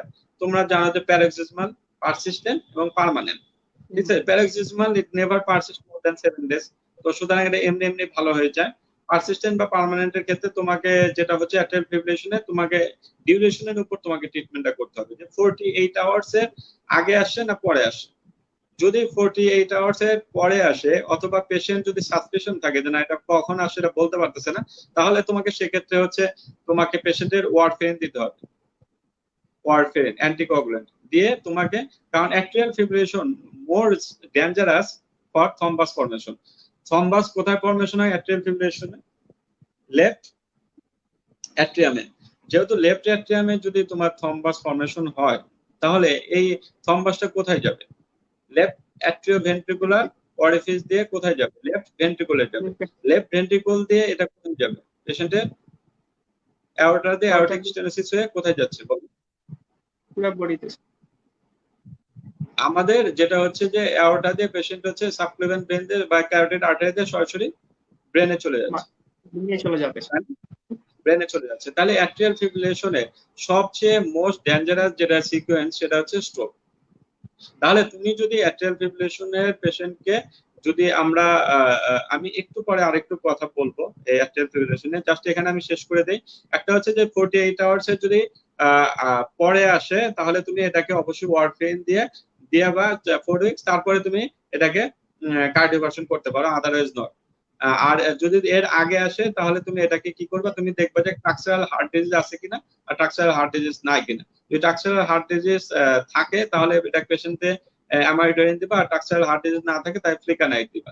আর পেশেন্টের রেট কন্ট্রোল করবে হচ্ছে বেটা ব্লকার দিয়ে অথবা ডিগক্সিন দিয়ে, শেষ। এর বাইরে আর আপাতত তোমাকে কিছু করার দরকার নাই। আর যদি লাস্টে স্যার আরেকটু জানতে চাই যে তুমি কার্ডিওভার্সন কি করবা, যে স্যার আমি কেমিক্যাল কার্ডিওভার্সন করতে পারি, যে বোর্ডে আমি বলছি যে অ্যামাইডারন যদি ট্রাক্সারাল হার্ট ডিজিজ থাকে, আর যদি না থাকে তাহলে ফ্লিকানাইড দিয়ে আমরা কেমিক্যাল কার্ডিওভার্সন করবো, শেষ। আর ইলেকট্রিক্যাল কার্ডিওভার্সন যেটাকে আমরা ডিসি শক দেই, হ্যাঁ বাংলা সিনেমায় যেটা দেখো ওই ডিসি শকে আমরা দিয়ে আমরা করতে পারি। এরপরেও যদি পেশেন্টের আমাদের যদি অ্যাট্রিয়াল ফিব্রিলেশন কারেকশন না হয় তখন আমরা কি করি বলো? তখন আমরা যেটা করি যে অ্যাবারেন্ট যে কন্ডাক্টিং পাথওয়েটা আছে যে কারণে অ্যাট্রিয়াল ফিব্রিলেশন আছে সেটাকে আমরা ক্যাথেটার অ্যাবলেশন করে দিই। কেউ যদি ক্যাথেটার অ্যাবলেশন টার্মটা বলতে পারো, ক্যাথেটার অ্যাবলেশন, তাহলে সে অনার্স মার্ক পেয়ে গেল। এটা বলে দিলাম, আর কিছু দরকার নাই কিন্তু। তাহলে তোমাকে আমি যা বলতেছি এই এর বাইরে আর একটা অ্যাট্রিয়াল ফিব্রিলেশন এর বাইরে আর কোনো কথা বলার দরকার নেই। অ্যাট্রিয়াল ফিব্রিলেশন শেষ গেল, কমপ্লিট হার্ট ব্লক গেল। আমার ইসিজি আমি কিন্তু মোটামুটি তোমার সবই বলে ফেলছি, অ্যান্সারও বলে ফেলছি, কোশ্চেনও বলে ফেলছি। মোস্ট অফ দ্য টিচার এর বাইরে কিন্তু কোশ্চেন করে না, ঠিক আছে? স্যার একটা জিনিস অ্যাড করতে চাচ্ছি স্যার, ডিজিজ যখন স্যার জিজ্ঞেস করবেন স্যার তখন কি স্যার এক্সামিনেশন ফাইন্ডিং গুলো জিজ্ঞেস করবেন কিনা, লাইক তুমি পালস কি পাচ্ছো এরকম কিছু স্যার?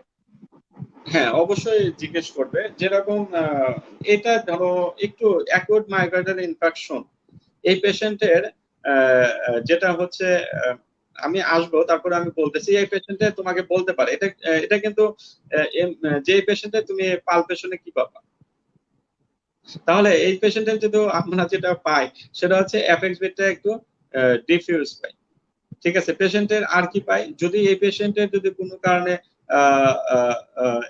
অ্যাকুট এলটিএফ হয়, অ্যাকুট লেফট ভেন্ট্রিকুলার ফেলিওর হয়, তাহলে আমরা কি পাই? তাহলে আমরা হয়তো পেশেন্টের যেটা হচ্ছে যে রেইজড জেবিপি পাবো, বাইলেটারাল ক্র্যাকলস পাবো, এরকম আর কি কিছু জিজ্ঞেস করতে পারে। আর যেটা করবে এখানে পেশেন্ট শকে গেলে শকের ফিচার পাবা, এগুলোই বলবা, এর বাইরে কিছু বলার দরকার নেই। এখানে একটা জিনিস আমি আরেকটু তোমাকে ইন্টারপ্রেট করি, যে পেশেন্টটা আমাদের কাছে ইনফিরিয়র এমআই নিয়ে আসে, এটা খুব ভাইবার একদম মানে খুব কোশ্চেন, যে একটা পেশেন্ট 45 ইয়ার্স নিয়ে আসছে। শোনো আমি বারবারই কেন বলতেছি যে আমরা দেখি যে তুমি রুগী মেরে ফেলবা কিনা, কারণ এই রুগীটা যে আমি যে একটা রুগীর কথা বললাম এটাও কিন্তু রুগীটা মারা গেছে, ওরা গ্যাস বলে চিকিৎসা দিচ্ছে, গ্যাসের ইনজেকশনও দিয়েছে, কারণ পেশেন্টের ইনফিরিয়র এমআই এর রুগী কিন্তু ব্যথা করে এপিগ্যাস্ট্রিক রিজনে পেশেন্ট নিয়ে আসে ভমিটিং, তো তোমরা জানো যে অ্যাকুট এমআই প্রেজেন্টেশন কি নিয়ে আসে?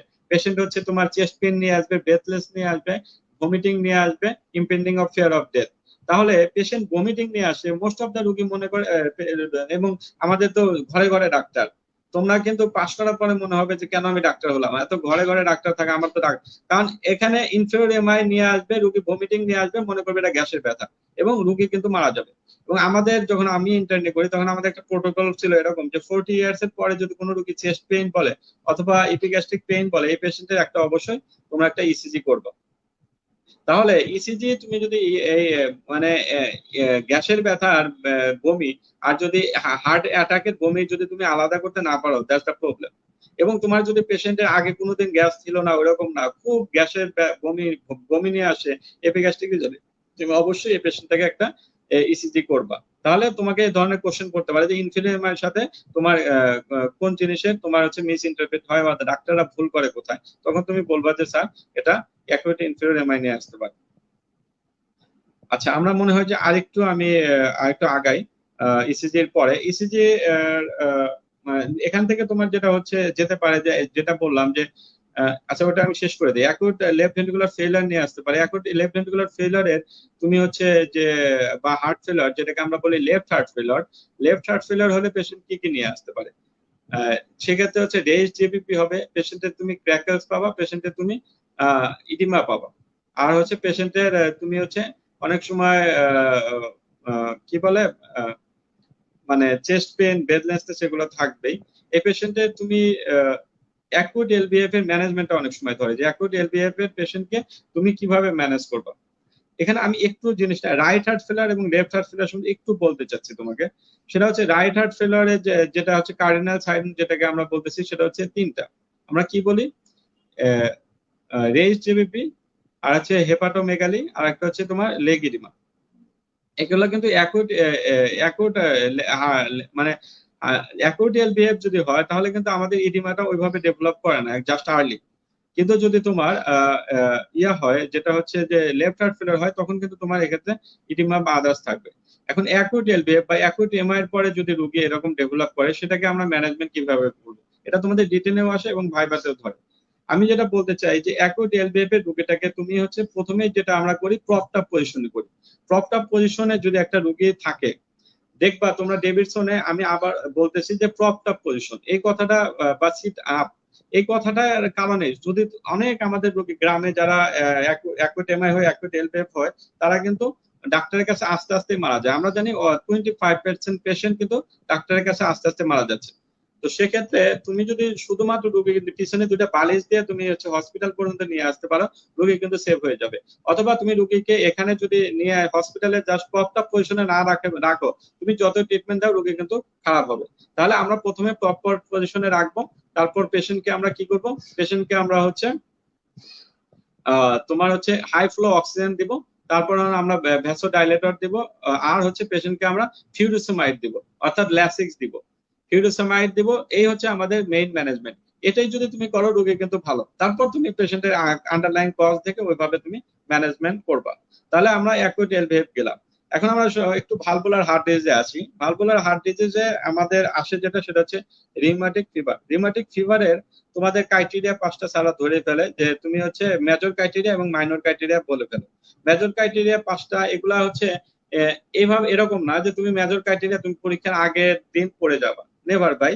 কিছু জিনিস তুমি এরকম, তুমি ডক্টর, তুমি মরার আগের জন্য তোমাকে যদি বলা হয় যে মেজর ক্রাইটেরিয়া বলো রিউমাটিক ফিভারে, তুমি সাথে সাথে যেন বলে ফেলতে পারো। তাহলে 5টা মেজর ক্রাইটেরিয়া কি? একটা হচ্ছে তুমি সিএমসি, চিটাগাং মেডিকেল কলেজ, সাথে সি মনে রাখো, এরকম হয়ে গেল। সি তে কি? কার্ডাইটিস, এম তে হচ্ছে মাইগ্রেটরি পলিআর্থাইটিস, সি তে হচ্ছে কোরিয়া। এই হচ্ছে তিনটা। আর হচ্ছে সি এসি, একটা হচ্ছে সিডেনসাম সাবকিউটেনিয়াস নোডিউল, আর একটা হলো ইরাইথেমিয়া মার্জিনেটাম। তাহলে এই তুমি 5টা বললা, তাহলে 5টা মেজর ক্রাইটেরিয়া গেল। মাইনর ক্রাইটেরিয়া কয়টা? 6টা। 6টা আমরা কিভাবে মনে রাখি? আমরা মনে রাখি যে দুইটা সিমটমস কি? একটা হচ্ছে ফিভার, আর একটা হচ্ছে তোমার আর্থালজিয়া। তাহলে দুইটা সিমটমস গেল। আরেকটা মনে রাখি হলো দুইটা ব্লাড রিলেটেড ইনভেস্টিগেশন। কি কি? একটা হচ্ছে ইএসআর অর সিআরপি, একটা হলো এএসও টাইটার, আর একটা হচ্ছে তোমার heart related investigation. Heart related investigation কি আছে বলো তো? একটা হচ্ছে তোমার সেটাকে আমরা বলি যে প্রিভিয়াস রিউমাটিক ফিভার ছিল কিনা, আর হচ্ছে ইসিজি তে কোনো তোমার ফার্স্ট ডিগ্রি বা সেকেন্ড ডিগ্রি হার্ট ব্লক আছে কিনা। তাহলে এই জিনিস তুমি হচ্ছে রিউমাটিক ফিভারের তুমি হচ্ছে ডায়াগনস্টিক ক্রাইটেরিয়া বলতে পারলে। রিউমাটিক ফিভারের লং টার্ম কমপ্লিকেশন হিসেবে কি আসতে পারে বা এর এজ কত? আমরা জানি রিউমাটিক ফিভারতে মোস্ট অফ দ্য পেশেন্ট আমার ওয়ার্ডে যে রোগীগুলো আসে সেটা হলো মাইটাল স্টেনোসিস। তাহলে এই ক্ষেত্রে তোমার যে এই যে মাইটাল স্টেনোসিসের রোগী, সেক্ষেত্রে তুমি হচ্ছে পেশেন্টের তুমি পালস কেমন পাবো? তাহলে আমি একটা কথা বলে দিই, যে কোনো স্টেনোসিসের রোগী যদি হয় তাহলে তুমি বুঝতেছো এখানে ব্লাড পেরিফেরালে ব্লাড কম আসবে, তাহলে পালস ভলিউম কত পাবা, কেমন পাবা? পালস ভলিউম লো পাবা। তাহলে এটা মানে এই জিনিসগুলো তোমার একদম অঙ্কের মধ্যে মাথায় ঢুকে রাখতে হবে, এটার জন্য আলাদা করে পড়াশোনা করার দরকার নেই। আর হচ্ছে মাইটাল স্টেনোসিসের রোগীর তুমি যদি অ্যাপেক্স বিট কেমন পাও, আমরা জানি ট্যাপিং অ্যাপেক্স বিট। তাহলে এই অ্যাপেক্স বিট, প্রত্যেকটার অ্যাপেক্স বিট কেমন এটা তোমাকে আলাদা করে বলতে হবে। এক্ষেত্রে কিন্তু অনেক সময় এই যে হিভিং থ্রাস্টিং, যেরকম তোমাকে আমি একটু বলি, অ্যাওরটিক স্টেনোসিসের তোমার হচ্ছে অ্যাপেক্স বিটটা কেমন পাবা, অ্যাওরটিক স্টেনোসিসের অ্যাপেক্স বিটটা কেমন পাবা বলো? তাহলে হচ্ছে এটা হচ্ছে তুমি একবার মনে মনে বলো কি পাবে, এটা হচ্ছে থ্রাস্টিং না হিভিং?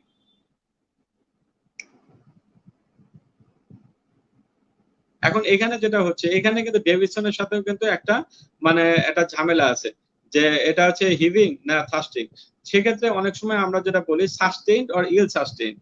তাহলে আমরা যেগুলা জানি যে এওর্টিক স্টেনোসিস অর হচ্ছে তোমার হচ্ছে যেটা সিস্টেমিক হাইপারটেনশন, এগুলা তুমি অ্যাপেক্স বিট যখন হাত দিবা তখন এটা কিন্তু সাস্টেইনড অনেকক্ষণ থাকে। তাহলে এইগুলাকে তোমরা, আমরা যেটাকে সাস্টেইন বলি সেটাকে আমরা অনেক সময় হিভিং বলি। তাহলে অ্যাওরটিক স্টেনোসিস বা সিস্টেমিক হাইপারটেনশন যদি থাকে, এক্ষেত্রে তুমি অ্যাপেক্স বিট পাবা হচ্ছে হিভিং। আর যদি অ্যাওরটিক রিগার্জিটেশন হয় বা মাইটাল রিগার্জিটেশন হয়, সেক্ষেত্রে যে তুমি অ্যাপেক্স বিট পাবা, সেক্ষেত্রে পালপেশনে সেটাকে বলবা ইল সাস্টেইন অর হচ্ছে থ্রাস্টিং। আমার কথাটা বুঝতে পারছি? ইল সাস্টেইন অর থ্রাস্টিং সেটা পাবা হচ্ছে যেখানে তোমার ভলিউম ওভারলোডটা হবে, যেরকম অ্যাওরটিক রিগার্জিটেশনে কিছু ভলিউম করে যায় আবার কিন্তু ব্যাক করতেছে, বা মাইটাল রিগার্জিটেশনে সেটা ব্যাক করতেছে। ভলিউম ওভারলোডের জন্য যে তুমি মানে একটা অ্যাপেক্স বিট পাচ্ছ সেটা হচ্ছে তোমার থ্রাস্টিং। আর যেটা হচ্ছে তোমার প্রেসারের জন্য, প্রেসার ওভারলোডের জন্য, যেমন অ্যাওরটিক স্টেনোসিস বা সিস্টেমিক হাইপারটেনশন, সেক্ষেত্রে আমি বলতেছি থ্রাস্টিং। আমার মনে হয় এই আর একটা কোশ্চেন করে যে ডাবল অ্যাপেক্স বিট কোথায় পাবো? ডাবল অ্যাপেক্স বিট আমরা পাই হচ্ছে তোমার হচ্ছে আহ, সেটা হচ্ছে যে হাইপারট্রফি অবস্ট্রাকটিভ কার্ডিওমায়োপ্যাথি। আচ্ছা, এই হচ্ছে তোমার মাইটাল স্টেনোসিসের যেটা বলে আমাকে, যেটা ধরে যে মাইটাল স্টেনোসিসের এক্স রে ফাইন্ডিংস আমি এখানে একদমই আলোচনা করে যাই, যে মাইটাল স্টেনোসিসের এক্স রে তে আমরা কি পাবো। এক্স রে তে আমরা যেটা পাই সেটা হচ্ছে আমরা কোনাসটা ফুল পাবো, এবং মাইটাল স্টেনোসিসের যেটা হচ্ছে ডাবল রাইট হার্ট বর্ডার পাবো। এটা কিন্তু বারবার স্যাররা এখানেও ধরতে পারে, আবার তোমার এক্স রে তেও ধরতে পারে। গতবার কিন্তু আমাদের ঢাকা মেডিকেলে আমরা বারবার রাইট হার্ট বর্ডারটা শুধু বললেই হবে না, রাইট হার্ট বর্ডারটা তোমাকে দেখাতে হবে। তাহলে তুমি একটা মাইটাল স্টেনোসিসের এক্সরে অবশ্যই দেখবা, অথবা গুগলে সার্চ দিয়ে দেখো, এবং রাইট হার্টটাকে ভালো করে দেখতে পারো কিনা, রাইট হার্ট ডাবল বর্ডারটা তুমি দেখতে পারো কিনা, বুঝতে পারো কিনা। তাহলে তুমি তোমার ফ্রেন্ড বা টিচারের সাহায্য নিয়ে এটা শিখে যাবা। আচ্ছা, তাহলে তোমার মাইটাল স্টেনোসিসের কমপ্লিকেশন হচ্ছে অ্যাট্রিয়াল ফিব্রিলেশন, এবং এখান থেকে স্ট্রোক হয়। আরেকটা জিনিস বলতে পারে যে মাইটাল স্টেনোসিসের ট্রিটমেন্ট, আমরা জানি ট্রিটমেন্ট দুই ধরনের, একটা হচ্ছে মেডিকেল ট্রিটমেন্ট, একটা হচ্ছে সার্জিক্যাল ট্রিটমেন্ট। তাহলে মেডিকেল ট্রিটমেন্টটা কি? মেডিকেল ট্রিটমেন্ট তোমার যদি অনেক সময় এটাকে অনেকে মনে করে এটা খুব কঠিন বসে, মেডিকেল ট্রিটমেন্ট তোমরা মনে রাখবা, যেহেতু মাইটাল স্টেনোসিস এর কারণে মোস্ট অফ দা পেশেন্টের কি হয়, অ্যাট্রিয়াল ফিব্রিলেশন হয়, অ্যাট্রিয়াল ফিব্রিলেশন থ্রম্বাস হয়ে স্ট্রোক হয়। তাহলে পেশেন্টের কি করতে হবে? পেশেন্টের আমাকে অ্যান্টিকোয়াগুলেন্ট দিতে হবে। তাহলে এক কথায় মনে রাখো যে পেশেন্টের হচ্ছে আড্ডা। তাহলে মাইটাল স্টেনোসিস এর মেডিকেল ট্রিটমেন্ট আড্ডার স্থলে আড্ডা মনে রাখো। তাহলে এতে হচ্ছে অ্যান্টিকোয়াগুলেন্ট, দিতে হচ্ছে তোমার ডায়োরিটিক্স, আর আরেকটা দিতে কি ডিগক্সিন, আর একটা এতে হচ্ছে তোমার হচ্ছে অ্যান্টিবায়োটিক। কারণ মাইটাল স্টেনোসিসের রোগীকে তোমাকে কি দিতে হবে, এটা যেহেতু রিউমাটিক ফিভার থেকে আছে, সে হচ্ছে অবশ্যই তোমার হচ্ছে পেনিসিলিন গ্রুপের তোমাকে অ্যান্টিবায়োটিক খেতে হবে। তাহলে তুমি আড্ডা মনে রেখে তুমি মাইটাল স্টেনোসিস শেষ করতে পারো। আর একটা হচ্ছে তোমার যেটাকে আমরা বলি বেলুন সিএমসি বলি, বা ক্লোজ মাইটাল কোমোসেক্টমি করি, বা যেটা হচ্ছে মাইটাল এমএস এর ভালভটাকে আমরা ডাইলেট করে দিই।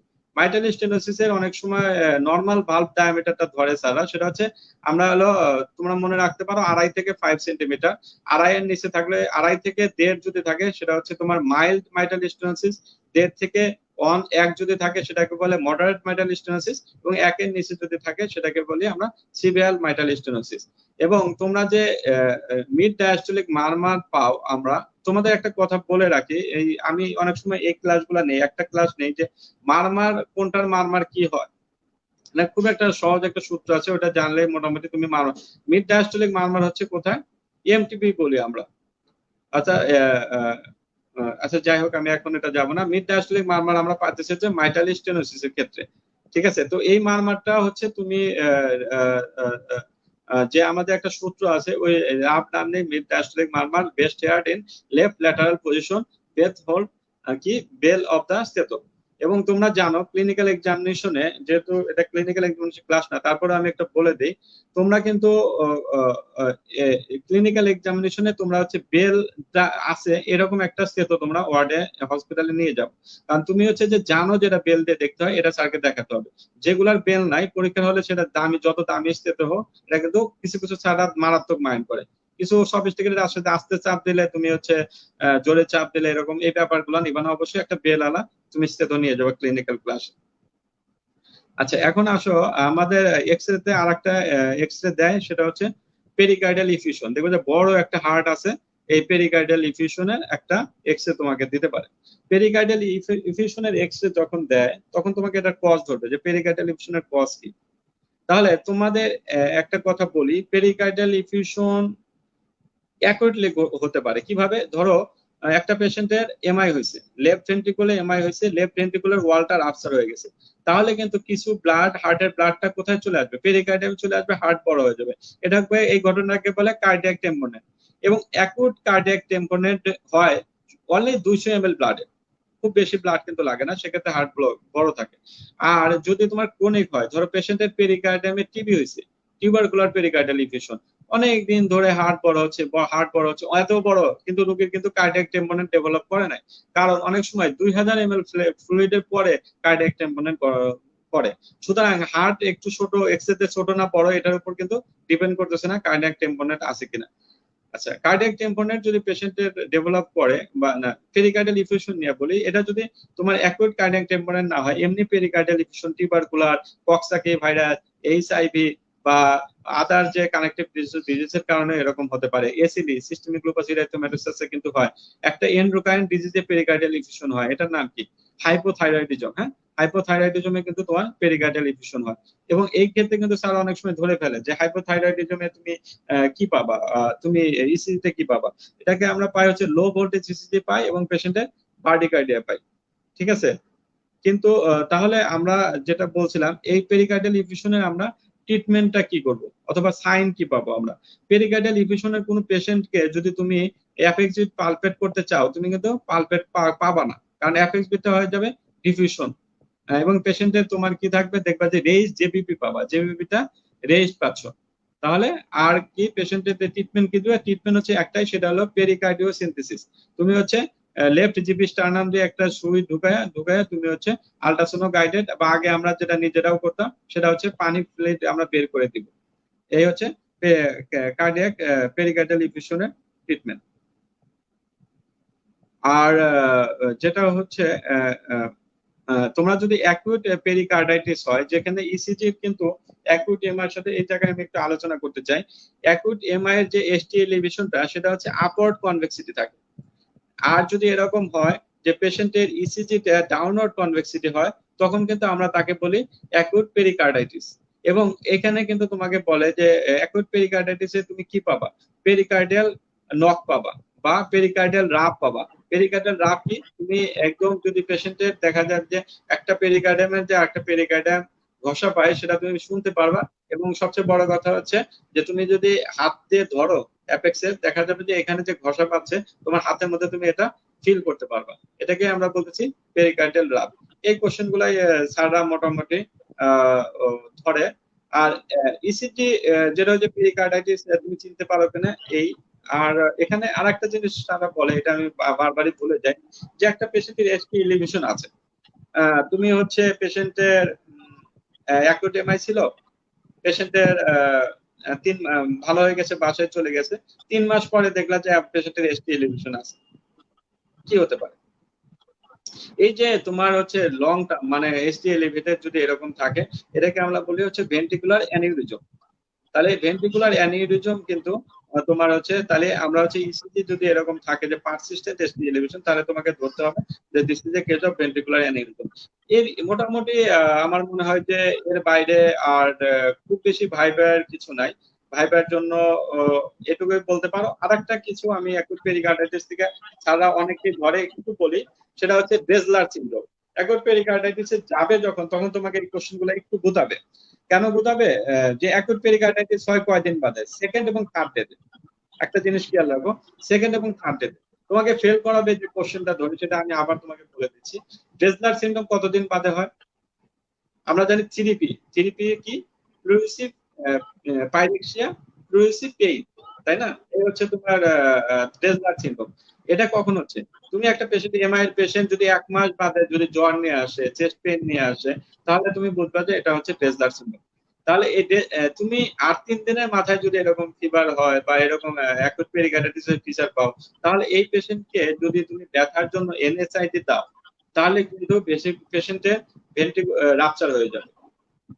তাহলে তুমি দুইটা জিনিস মনে রাখো। একটা হচ্ছে যে ভেন্ট্রিকুলার যে এনএসআইডি তুমি এখানে দিলে ভেন্ট্রিকুলার রাপচার হয়ে যাচ্ছে, সেটাই কিন্তু তুমি ড্রেজলার সিনড্রোমে তোমার ট্রিটমেন্ট। তাহলে তুমি 1 মাস পরে যখন পেশেন্টটা আসবে, তখন তুমি এনএসআইডি দিবা এবং পেশেন্টকে কর্টিকোস্টেরয়েড দিবা। তাহলে ডেজলার সিনড্রোমের ট্রিটমেন্ট হচ্ছে এনএসআইডি এবং হচ্ছে কর্টিকোস্টেরয়েড, যেটা তোমার কি নিয়ে আসে? অ্যাকুট পেরিকার্ডাইটিস, সরি হ্যাঁ অ্যাকুট পেরিকার্ডাইটিস নিয়ে আসে। আর যে অ্যাকুট পেরিকার্ডাইটিস 2 থেকে 3 দিন বাদে নেবে অ্যাকুট মেমার, সেটার ক্ষেত্রে তুমি এনএসআইডি দিলে তখন পেশেন্ট কি হবে? পেশেন্টের কিন্তু রাপচার হয়ে যাবে ভেন্ট্রিকুলার ওয়াল। তাহলে এই এই জিনিসটা যে এনএসআইডি এখানে দিবা, এটা হচ্ছে পেরিকার্ডাইটিস, ওখানে দিবা কিনা, এই দুইটা একটা জিনিস তুমি বের করে মাথায় শুধু ঢুকাই রাখো এবং বন্ধুদের সাথে আলাপ করো। আমার মনে হয় যে ভাইবার প্রিপারেশন হয়ে যাবে, আর কিছু মনে হয় লাগবে না। আর একটা পেশেন্ট আমরা এখন যেটা বলতে চাচ্ছিলাম, সেটা হচ্ছে যে পালপিটেশন নিয়ে। এখন আমরা যেটা অনেক পেশেন্টই আমাদের কাছে পালপিটেশন নিয়ে আসতেছে। পালপিটেশনের ম্যানেজমেন্টটা তোমরা একটু জানবা যে পালপিটেশন বা সাদা হয়তো পালপিটেশন নিয়ে ধরে। পালপিটেশন যখন তুমি দেখবে পেশেন্টের হার্ট রেটটা দেখবা এটা রেগুলার না ইরেগুলার। যদি পেশেন্টের রেগুলার ইরেগুলার হার্টবিট হয়, তাহলে বুঝবা যেটা অ্যাট্রিয়াল ফিব্রিলেশন থাকতে পারে। আর পেশেন্টের যদি রেগুলার হার্টবিট হয়, তাহলে এটা হতে পারে এসভিটি অথবা ভিটি। তাহলে পালপিটেশনের রোগীকে আগে দেখবা যে এটা রেগুলার না ইরেগুলার। আবারও বলছি, রেগুলার যদি হয় তাহলে এটা হতে পারে এসভিটি আর ভিটি, আর যদি ইরেগুলার হয় তাহলে এটা হলো অ্যাট্রিয়াল ফিব্রিলেশন। আচ্ছা, রেগুলার হলে হার্ট রেটটা একটু দেখবা, হার্ট রেটটা 120-এর বেশি নাকি 120-এর কম। যদি 120-এর কম হয়, তাহলে এই পেশেন্ট বলবা যে এটা সাইনাস টাকিকার্ডিয়া অ্যানজাইটি থেকে হয়েছে। তাহলে তাহলে পেশেন্টের আর কোনো কিছু লাগবে না। কিন্তু যদি পেশেন্টের 120-এর বেশি হয়, তাহলে এসবিটির ট্রিটমেন্ট দিতে হবে। আমরা পেশেন্টের হচ্ছে এসবিটির 2 ধরনের চিকিৎসা আছে, একটা হচ্ছে নন ফার্মাকোলজিক্যাল ট্রিটমেন্ট, একটা হচ্ছে ফার্মাকোলজিক্যাল ট্রিটমেন্ট। নন ফার্মাকোলজিক্যাল কি? যেটা হচ্ছে ভ্যালসালফামেনিভর আমরা করতে পারি, ক্যারোটিড সাইনাস রাবিং যেটা করি। আর একটা হচ্ছে তোমার হচ্ছে ফার্মাকোলজিক্যাল ট্রিটমেন্ট আমরা কি দিই, যে পেশেন্টে আমরা বেটা ব্লকার দিই, বেটা ব্লকার দিলে হয়ে যাচ্ছে। আর অ্যাট্রিয়াল ফিব্রিলেশনের ট্রিটমেন্ট তো আমি আগেই বলে ফেলছি। অ্যাট্রিয়াল ফিব্রিলেশন ওইভাবে ডিউরেশন 48 আওয়ার্স এর মধ্যে কিনা ওইটা দেখে তারপর তুমি অ্যাট্রিয়াল ফিব্রিলেশনের ট্রিটমেন্টটা দিবা। পেশেন্টের আমি একটা জিনিস আবার বলে চাই, যেটা হচ্ছে হার্ট ফেলর এবং হচ্ছে অ্যাকুট এমআই।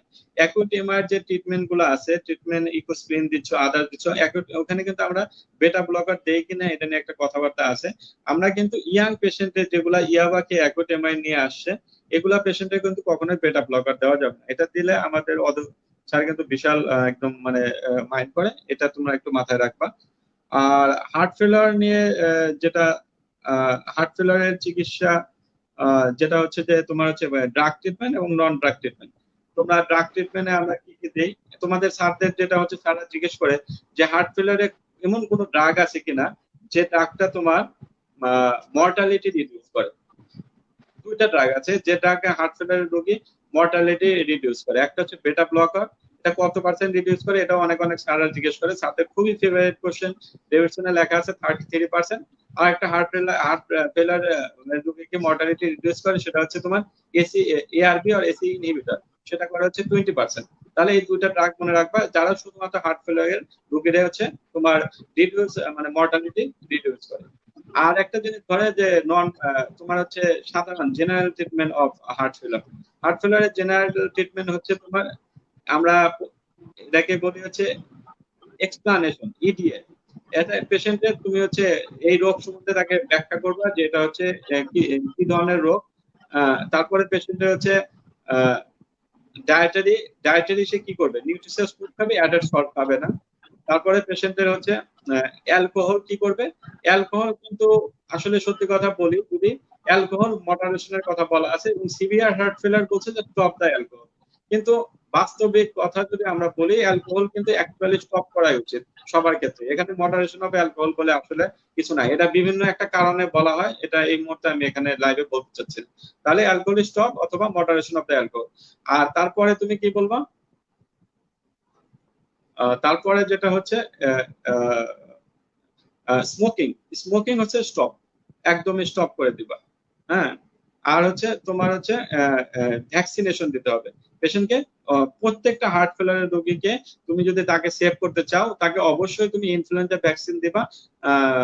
প্রতি বছর একটা করে ইনফ্লুয়েঞ্জা ভ্যাকসিন দিবা। নিউমোনিয়ার যে একটা ভ্যাকসিন দেয় সেটা হচ্ছে প্রতি 5 ইয়ার্স তুমি হচ্ছে ভ্যাকসিন দিবা। তাহলে ভ্যাকসিনেশন তোমাকে ইনফ্লুয়েঞ্জা বা ভ্যাকসিন তোমাকে বা নিউমোনিয়ার ভ্যাকসিন তোমাকে অবশ্যই দিতে হবে। মোটামুটি হার্ট ফেলারের আর নন ফার্মাকোলজিক্যাল ট্রিটমেন্ট যেটা যদি বলে আইসিডি, ইমপ্লান্টেশন কার্ডিয়াক ডিফিব্রিলেটর, যেটা হচ্ছে যে হার্ট ফেলার রোগী বারবার ভেন্টিকুলার অ্যারিথমিয়া যদি হয় তখন তুমি দিবা। আর হচ্ছে পেশেন্টকে আমরা ভ্যাট বলি, সেটা আরসিটি কার্ডিয়াক রিসিনক্রোনাইজেশন থেরাপি দেই। এটা হচ্ছে কার্ডিয়াক ট্রান্সপ্লান্টেশন করতে পারি যদি একদম হার্ট ফেলার চলে যায়। আর একটা যেটা আমরা বলতে পারি ভেন্টিকুলার অ্যাসিস্ট্যান্ট ডিভাইস, ভ্যাট। ভ্যাটটা কি, ভ্যাটটা হচ্ছে একটা সেতু বন্ধন। অর্থাৎ একটা হার্ট ফেলারের রোগী এখন কার্ডিয়াক ট্রান্সপ্লান্টেশন লাগবে, এখন এই সময় তাকে কিছুদিন বাঁচা রাখার জন্য আমরা যেটা করি সেটা হচ্ছে ভ্যাট। এটা হচ্ছে নন ফার্মাকোলজিক্যাল ট্রিটমেন্ট অথবা last treatment of heart failure. Heart ফেলার সম্বন্ধে তোমাদের ধরতে পারে, আমার মনে হয় হার্ট ফেলার সম্বন্ধে আমি মোটামুটি লাস্ট বলছি। ড্রাগ ট্রিটমেন্ট আমি ড্রাগ গুলার নাম জানলে হবে। হার্ট ফেলার ট্রিটমেন্ট তুমি বেটা ব্লকার দিবা, পেশেন্টের এসি ইনহিবিটর দিবা, এআরবি দিবা।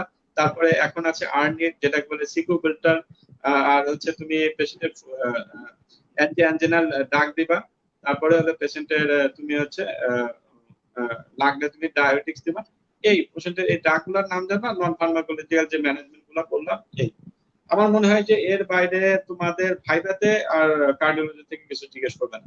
জাস্ট একটু আমার কথা, এই কথাগুলাই আমি মোটামুটি সবগুলো আমি নোট করে আনেছি। এর বাইরে আমি আজ পর্যন্ত কাউকে ভাইভা খুব বেশি কোশ্চেন করতে দেখিনি। অ্যাওর্টিক রিগার্জিটেশন নিয়ে কিছু কোশ্চেন করে, তোমরা রুল অফ 3, অ্যাওর্টিক রিগার্জিটেশনের একটা রুল অফ 3 আছে, তোমরা এটা জানো কিনা। সেটা হচ্ছে তিনটা পালস, তিনটা বিপি, আর তিনটা হচ্ছে মারমার অ্যাওর্টিক রিগার্জিটেশনে পাওয়া যায়। পালস কি? পালস হলো হাই ভলিউম পালস। আরেকটা কি, আরেকটা হচ্ছে তোমার যে অটার হ্যামার পালস, যেটাকে আমরা বলি। তোমরা জানো যে কিভাবে অটার হ্যামার পালসটা দেখা হয়। আরেকটা হচ্ছে তোমার হচ্ছে যেটাকে আমরা এই দুই যেটা দেখি এখানে। আর একটা যেটা যেটা হচ্ছে বিপি। বিপি কে আমরা বলি তিনটা বিপি বলি। একটা হচ্ছে মানে যেটা হচ্ছে হাই সিস্টোলিক, লো ডায়াস্টোলিক এবং ওয়াইড পালস পেপার। আর মারমার পাই তিনটা, সেটা হচ্ছে অ্যাওর্টিক রিগার্জিটেশনের মারমারটা কি মারমার, অস্টিন ফ্লিন মারমার পাই। আর একটা হচ্ছে তোমার সিস্টোলিক একটা মারমার পাই। একটা মারমার, এটা দেখে নিও রুল অফ 3, এটা আব্দুল্লাহ স্যারের বইতে আছে। একটু এই মোটামুটি, আর কিছু বলার নাই। স্যার আমি একটা কথা ইনক্লুড করতে চাচ্ছি, সেটা হচ্ছে স্যার এখন যেহেতু আমাদের 2টা মাস আমাদের হাতে, খুবই একটা অল্প সময় স্যার, এই অল্প সময়ের মধ্যে স্যার আমাদের এমন টপিকস আছে কিনা স্যার যে টপিকস গুলো আসলে বাদ দেওয়া যাবে না, এরকম স্যার টপিকস গুলো যেগুলো পড়তেই হবে স্যার, যদি বলতেন একটু আমাদের জন্য ভালো হতো। আচ্ছা, টপিকস গুলো নিয়ে আমি একটু কথা বলি তোমাদের। সেটা হচ্ছে যে তোমরা, আমি তোমার মানে আমার আলোচনা এটুকু বুঝতে পারছো যে তোমাদের ইসিজি এবং এক্স রে, এগুলো থেকে মোটামুটি থাকবে। টপিকস এর মধ্যে তোমরা হচ্ছে ISD, stable angina, unstable angina, আমি একটু আলোচনা করছি। অ্যাকুট এমআই এবং তোমার হচ্ছে আনস্টেবল অ্যাঞ্জাইনা, এই দুটো থাকবে। তাহলে তুমি আইএসডিটা পড়বা, মাইগ্রেটাল ইনফেকশনটা পড়বা, হার্ট ফেলিয়ারটা কোনোভাবেই বাদ দেওয়া যাবে না। হার্ট ফেলিয়ার পড়বা, রাইট হার্ট লেফট হার্ট ফেলিয়ারের ডিফারেন্সটা পড়বা, অ্যাকুট লেফট হার্ট ফেলিয়ারের ম্যানেজমেন্টটা পড়বা, অ্যাট্রিয়াল ফিব্রিলেশন পড়বা, হার্ট ব্লক যেটা বলছি সেটা বলবো। ভালভুলার হার্ট ডিজিজে তোমাকে ধরবা হচ্ছে mitral stenosis, mitral regurgitation, aortic regurgitation, এর বাইরে কিছু ধরে না। এএসডি অনেক সময় ধরতে পারে, তার আমার মনে হয় যে খুব বেশি দরকার নাই। কার্ডিয়াক টেম্পোনেন্টটা পড়তে হবে, আর হচ্ছে তোমার রিউমাটিক ফিভারটা পড়তে হবে। এই জিনিসগুলো তোমাকে কোনোভাবে বাদ দেওয়া যাবে না। এর বাইরে আর আসলে খুব বেশি পড়ার কিছু নাই। স্যার একটা জিনিস অ্যাড করতে যাচ্ছি, সেটা হচ্ছে স্যার এক্স-রে যেগুলো স্যার খুবই ইম্পর্টেন্ট, যেগুলো পরীক্ষায় মানে কার্ডিওলজিতে স্যার আমাদেরকে জিজ্ঞেস করবে স্যার, সেই এক্স-রে গুলো স্যার যদি একটু বলে দিতেন যে এই এক্স-রে গুলো একটু পড়ে রাখলে ভালো আর কি। স্টেনোসিসের এক্স-রে দিবে, যদি একটা এক্স-রে দেয় সেটা হচ্ছে মাইটাল স্টেনোসিসের এক্স-রে দিবে। সেখানে তোমাকে মাইটাল স্টেনোসিসের এক্স-রে তে তোমাকে কোনাসটা ফুল হয়, সুতরাং এই কোনাসটা তোমাকে দেখাইতে হবে। তোমরা আমি মানে স্যাররা কিন্তু এই জিনিসগুলোতে মাইন্ড করে, তুমি অনেক কিছু জানো, পুরো ডেভিডসন মুখস্থ, তুমি কোনাস দেখাতে পারলা না, তোমার কিন্তু লাভ নেই। তুমি হচ্ছে রাইট হার্ট বর্ডার তোমাকে দেখাইতে হবে, ডাবল রাইট হার্ট বর্ডার, এটা তুমি সুন্দর করে দেখাই দিলে শেষ। এই হচ্ছে তোমার কার্ডিওমেগালি হবে। আর একটা যেটা বলে যেটা হচ্ছে এলবি টাইপ হার্ট আর হচ্ছে আরবি টাইপ হার্ট, এই দুটা জিনিস দেখাইতে হবে। এলবি টাইপ হার্ট যেটা হয় সেটা হচ্ছে অ্যাকুট অ্যাঙ্গেলটা হয়, সরি এলবিটা অবটিউজ অ্যাঙ্গেলটা হয়, সেটা হচ্ছে 90 ডিগ্রি চেয়ে বেশি হবে। আর আরবি টাইপ হার্ট হচ্ছে তোমার অ্যাকুটটা হবে, জাস্ট এরকম করে এসে এরকম করে বেঁকে যাবে। এটা হচ্ছে তোমার এলবি টাইপ, যেটা আমি তোমাকে দেখাই।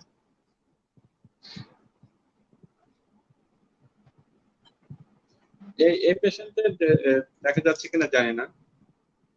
এই স্যার এই দেখা এটা যাচ্ছে। যদি এটা যদি তোমার হার্টের বর্ডার মনে করো, এখানে তুমি টানো, তাহলে যেটা হবে সেটা হচ্ছে পেশেন্টের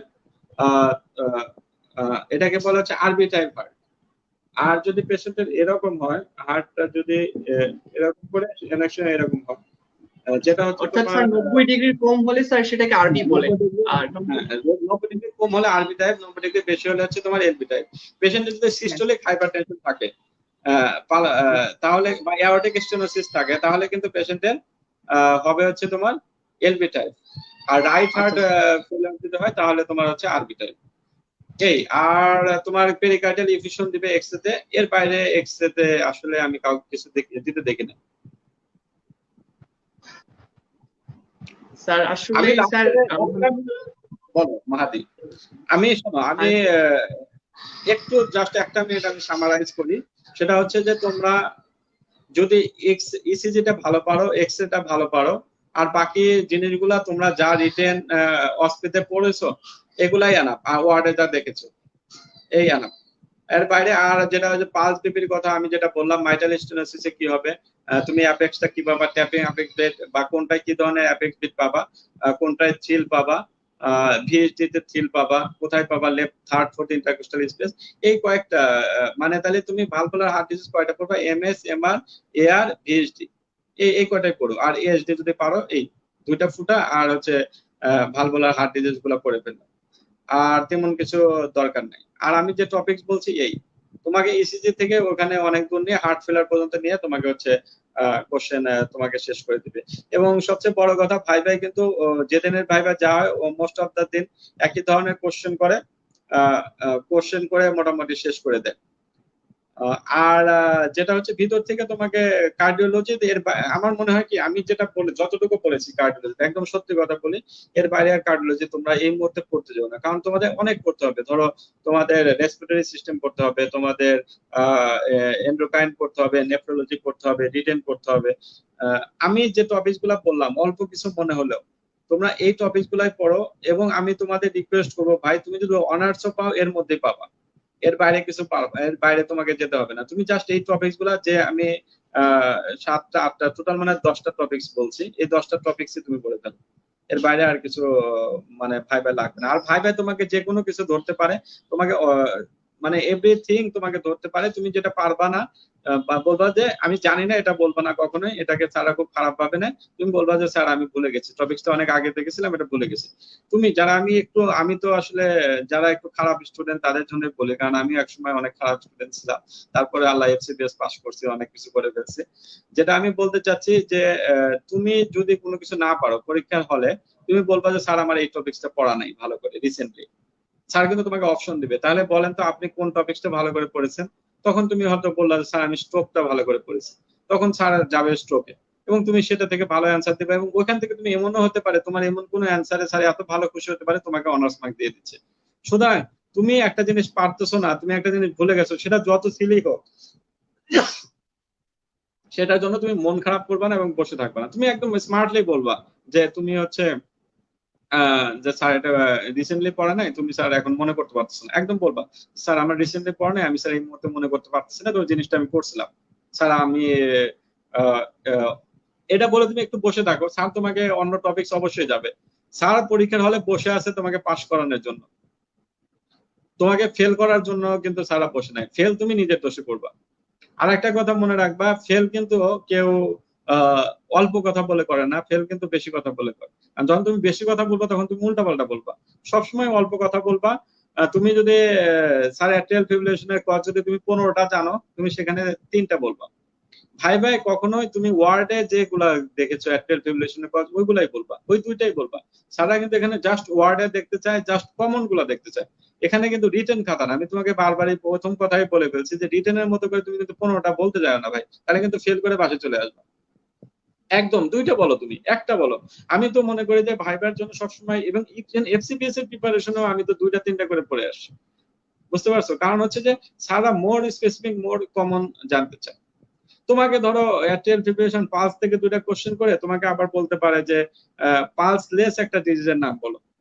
এই যে এই জিনিসগুলা তোমাকে কিন্তু তোমাকে ফেল করার জন্য বলবে না, এবং এটা তোমার আমার মনে হয় যে ম্যাক্সিমামই জানো যে পালসলেস একটা ডিজিজ কি, টাকা issue disease.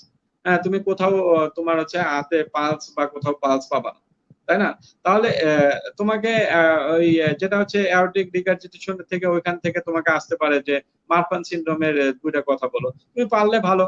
Marfan syndrome criteria বলো, বললা যে মারফান সিনড্রোমে তোমার হচ্ছে আইটা হচ্ছে আপওয়ার্ড যায়, লেন্স ডিসলোকেশন হয় আপওয়ার্ড।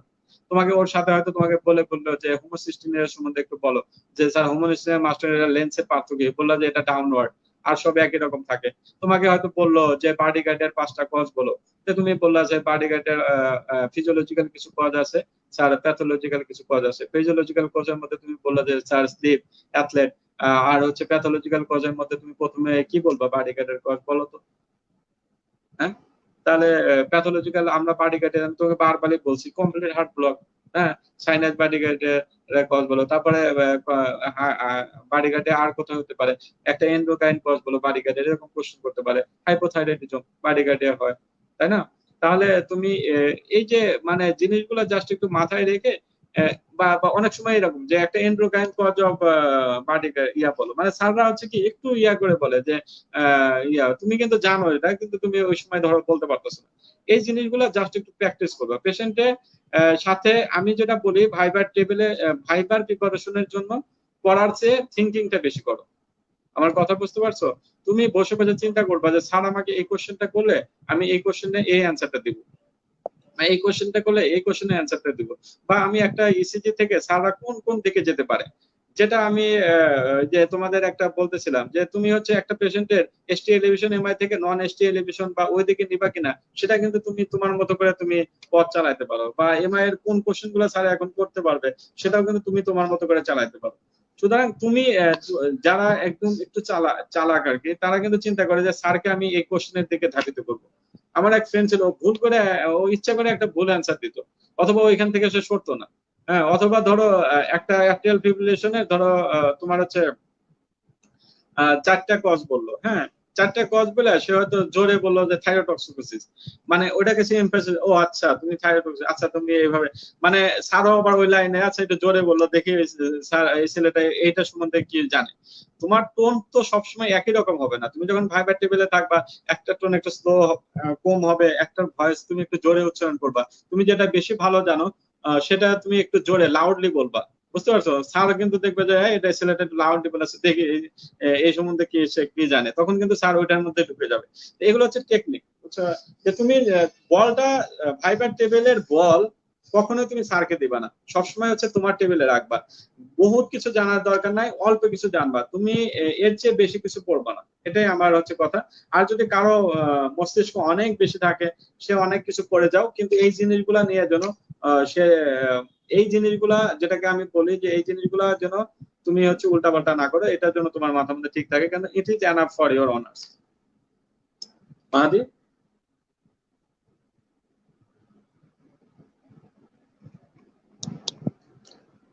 হ্যালো।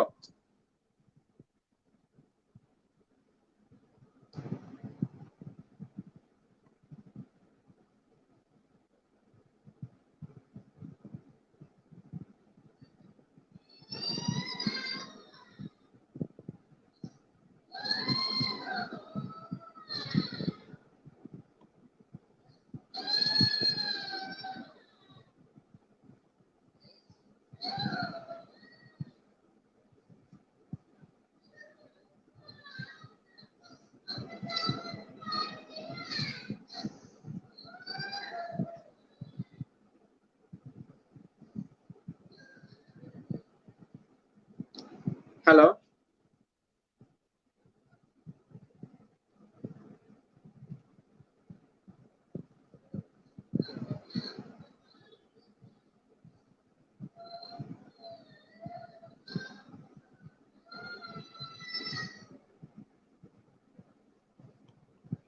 হ্যালো মাহাদি।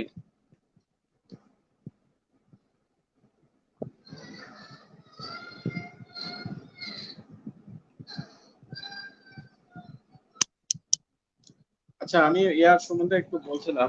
এয়ারটেক ডিকাটেশনে হচ্ছে তিনটা আমি আহ, মারমার পালস বলছিলাম। একটা হচ্ছে তোমার হচ্ছে কলাপসিং পালস, আর একটা হচ্ছে ড্যান্সিং ক্যারোটিড, আর হলো ক্যাপিলারি পালসেশন। আমরা এখানে ড্যান্সিং ক্যারোটিড দেখি এবং ক্যাপিলারি পালসেশন আমরা দেখি। সেটা হচ্ছে এই আঙ্গুলে এখানে। আর হচ্ছে হাই সিস্টোলিক, লো ডায়াস্টোলিক, আর হচ্ছে ওয়াইড বিপি দেখি। আর হচ্ছে তোমার হচ্ছে মারমার হচ্ছে আর্লি ডায়াস্টোলিক মারমার, আছে অস্টেন প্লেন মারমার, আর একটা হচ্ছে পিস্তল শুট মারমার। তাহলে এই তিনটা তুমি মারমার সম্বন্ধে জানবা।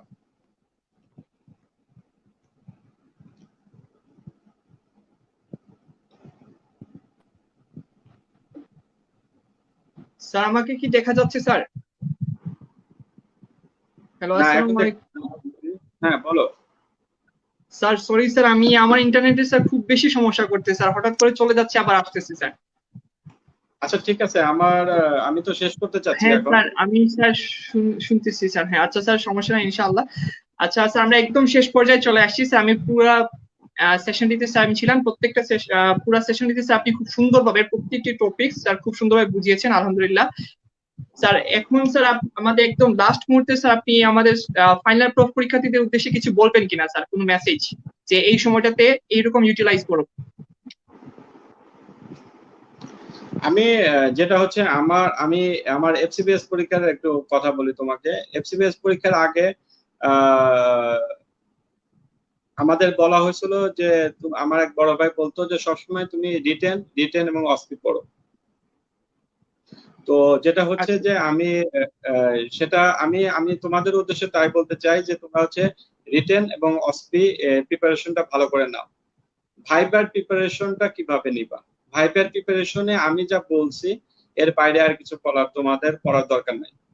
তোমরা হচ্ছে ভাইবাটা সবসময় চিন্তা করবা। আর ভাইবার যে কোশ্চেন গুলো আমি বলি, আগে যে কোশ্চেন গুলা ছিল বিভিন্ন গ্রুপে বা বিভিন্ন জায়গায় দেখবা যে ভাইবার কিছু কোশ্চেন কালেক্ট করা আছে। এই কোশ্চেন গুলো আমি কিছু নিয়ে আমি তোমাদের অলরেডি আমি ভাইবার টেবিলে কোশ্চেন যেভাবে অ্যান্সার কোশ্চেন ছাড়া চাই বা আমি মোটামুটি ডিসকাস করার চেষ্টা করছি, পরবর্তী হয়তো সেশনে আরো করা যাবে। তোমরা হচ্ছে এভাবেই এই অ্যান্সার গুলো এভাবেই দিবা। আর মাহাদির সাথে আমি একটা সেশন করতে চেয়েছিলাম, মাহাদিকে এখন করা যাবে ওটা নাকি থাক? স্যার, আমাকে কি দেখা যাচ্ছে স্যার? আমাকে একটু স্যার না, বলবেন তোমাকে স্যার। দেখতে পাচ্ছি না। স্যার আমার মাইক এবং ক্যামেরাটা স্যার অন করা, হয়তো স্যার নেট একটু প্রবলেম করতেছে। স্যার আমি একটু স্যার বের হয়ে স্যার আবার ঢুকতেছি স্যার, একটু সময় স্যার দিবেন। হ্যাঁ, আচ্ছা আচ্ছা। না তো মাহাদি,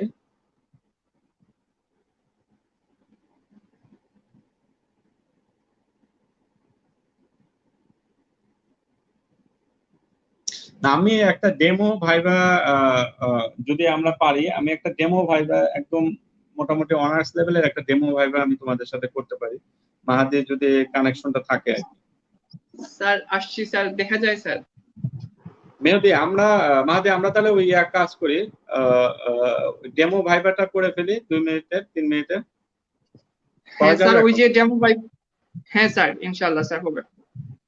আচ্ছা ঠিক আছে, তুমি মনে করো যে তুমি প্রফেট ভাইবা দিতে আসছো এবং আমি এই কোশ্চেন গুলাই করা হবে, হয়তো বা ইসিজিটা চেঞ্জ থাকবে, আদারওয়াইজ বা ইয়া থাকবে, একদম জাস্ট যেভাবে তোমার ভাইবাটা শুরু হবে আমি তোমাকে জাস্ট স্যারদের যে কোশ্চেন গুলো ওইগুলাই আমি তোমাকে করবো, ঠিক আছে? জি স্যার, ঠিক আছে স্যার। হ্যাঁ, আপনি বসেন, বা তুমি আমাকে সালাম ধন্যবাদ দিয়ে স্যার। বসলা। জি স্যার, আসসালামু আলাইকুম স্যার। আমি মাহদি স্যার, পার্ক ভিউ মেডিকেলে পঞ্চম বর্ষে স্যার। ঠিক আছে বসেন, কি টেনশন হচ্ছে নাকি অনেক? স্যার একটু তো টেনশন হচ্ছে স্যার, যেহেতু ফাইনাল পরীক্ষা স্যার, এরপরেই ডাক্তার হয়ে যাবে, একটু স্যার টেনশন হচ্ছে। ঠিক আছে, অসুবিধা নাই, টেনশন করো না। তুমি একটা ইসিজি নাও, অর্থাৎ আমি তোমাকে যে ইসিজিটা পাঠিয়েছি সেই ইসিজিটা তুমি একটু দেখো। আচ্ছা স্যার। ইসিজি, স্যার এখানে হ্যাঁ স্যার। স্যার ইসিজি দেখার ডায়াগনোসিসটা বলবো। সময়, হ্যাঁ ডায়াগনোসিসটা বলবো, আমি একটু বলে দিই, ইসিজি দেখার সময় একটু সময় নিবা, তুমি কনফার্ম না হয়ে ঠাস করে ইসিজি টা বলবা না, এটা হচ্ছে কথা। প্রথমে তুমি লিড টুটা দেখবা, এটা তোমরা জানো যে লিড টুটা দেখতে হয়।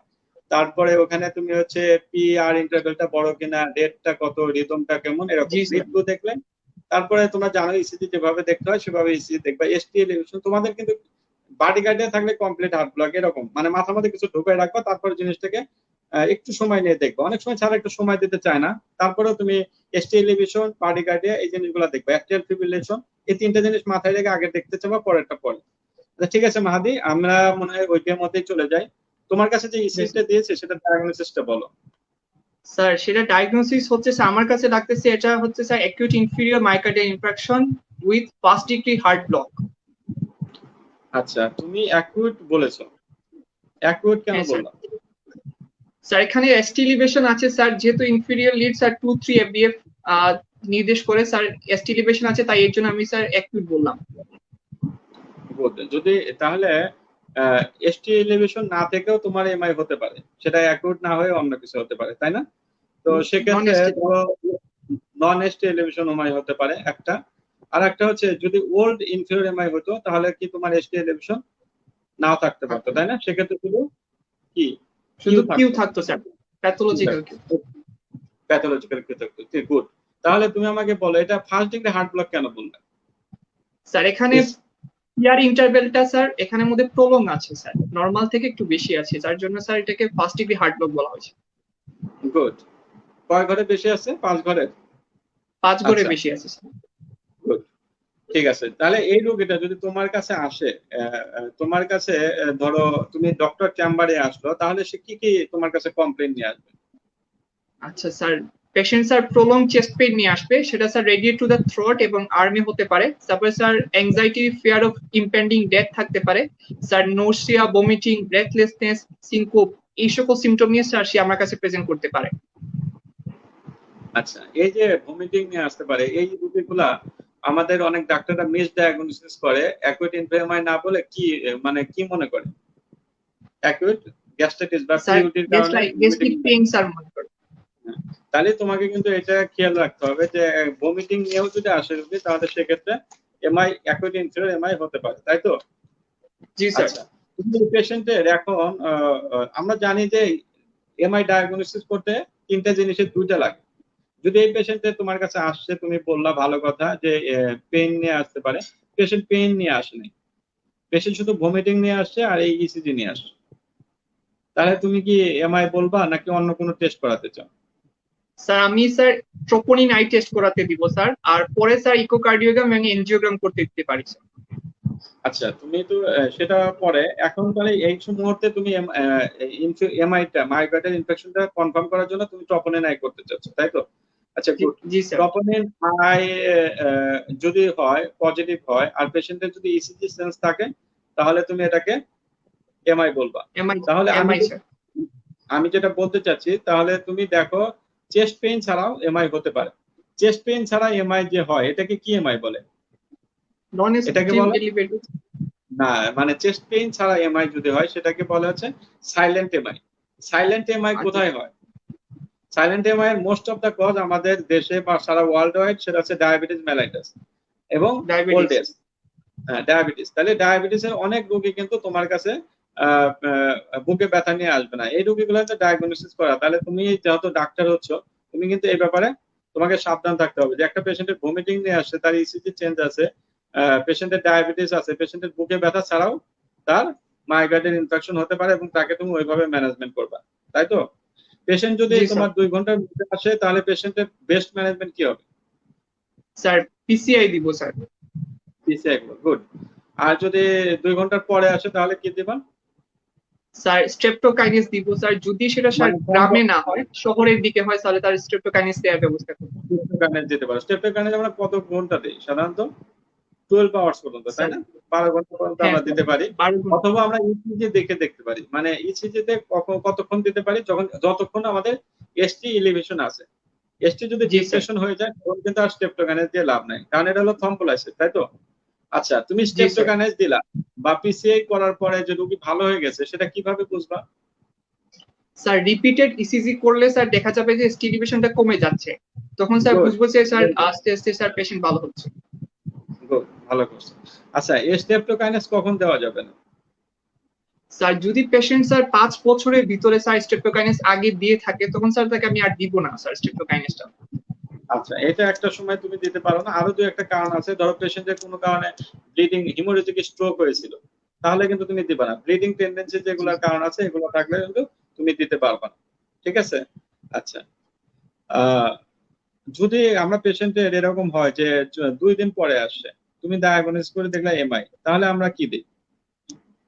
তখন তো তুমি স্টেপটোকাইনেজও দিতে পারবে না, পিসিএ করছে না আমরা, তখন কি দিচ্ছি আমরা? লো মলিকুলার হেপারিন দেই, ওই যে নাভির পাশে একটা একটা হ্যাঁ করে, হ্যাঁ, স্যার কার্ডিনেক্স। হ্যাঁ স্যার। কার্ডিনেক্স আচ্ছা, বা লো মলিকুলার হেপারিন যেটা আমরা দিই। আর যদি হ্যাঁ স্যার। এরকম হয় যে তুমি সে শহরেই না, তুমি গ্রামে আসো, অ্যাকুইট এমআই এর এই ইসিজি নিয়ে তুমি হচ্ছে হেলথ কমপ্লেক্সে আসো, ধরো, আচ্ছা সেটা, তখন তুমি কি চিকিৎসা দিবা? স্যার, ডাক্তার হলে তো 4টা বিশেষ হলে ইকোস্প্রিন। গ্রামে যাবে।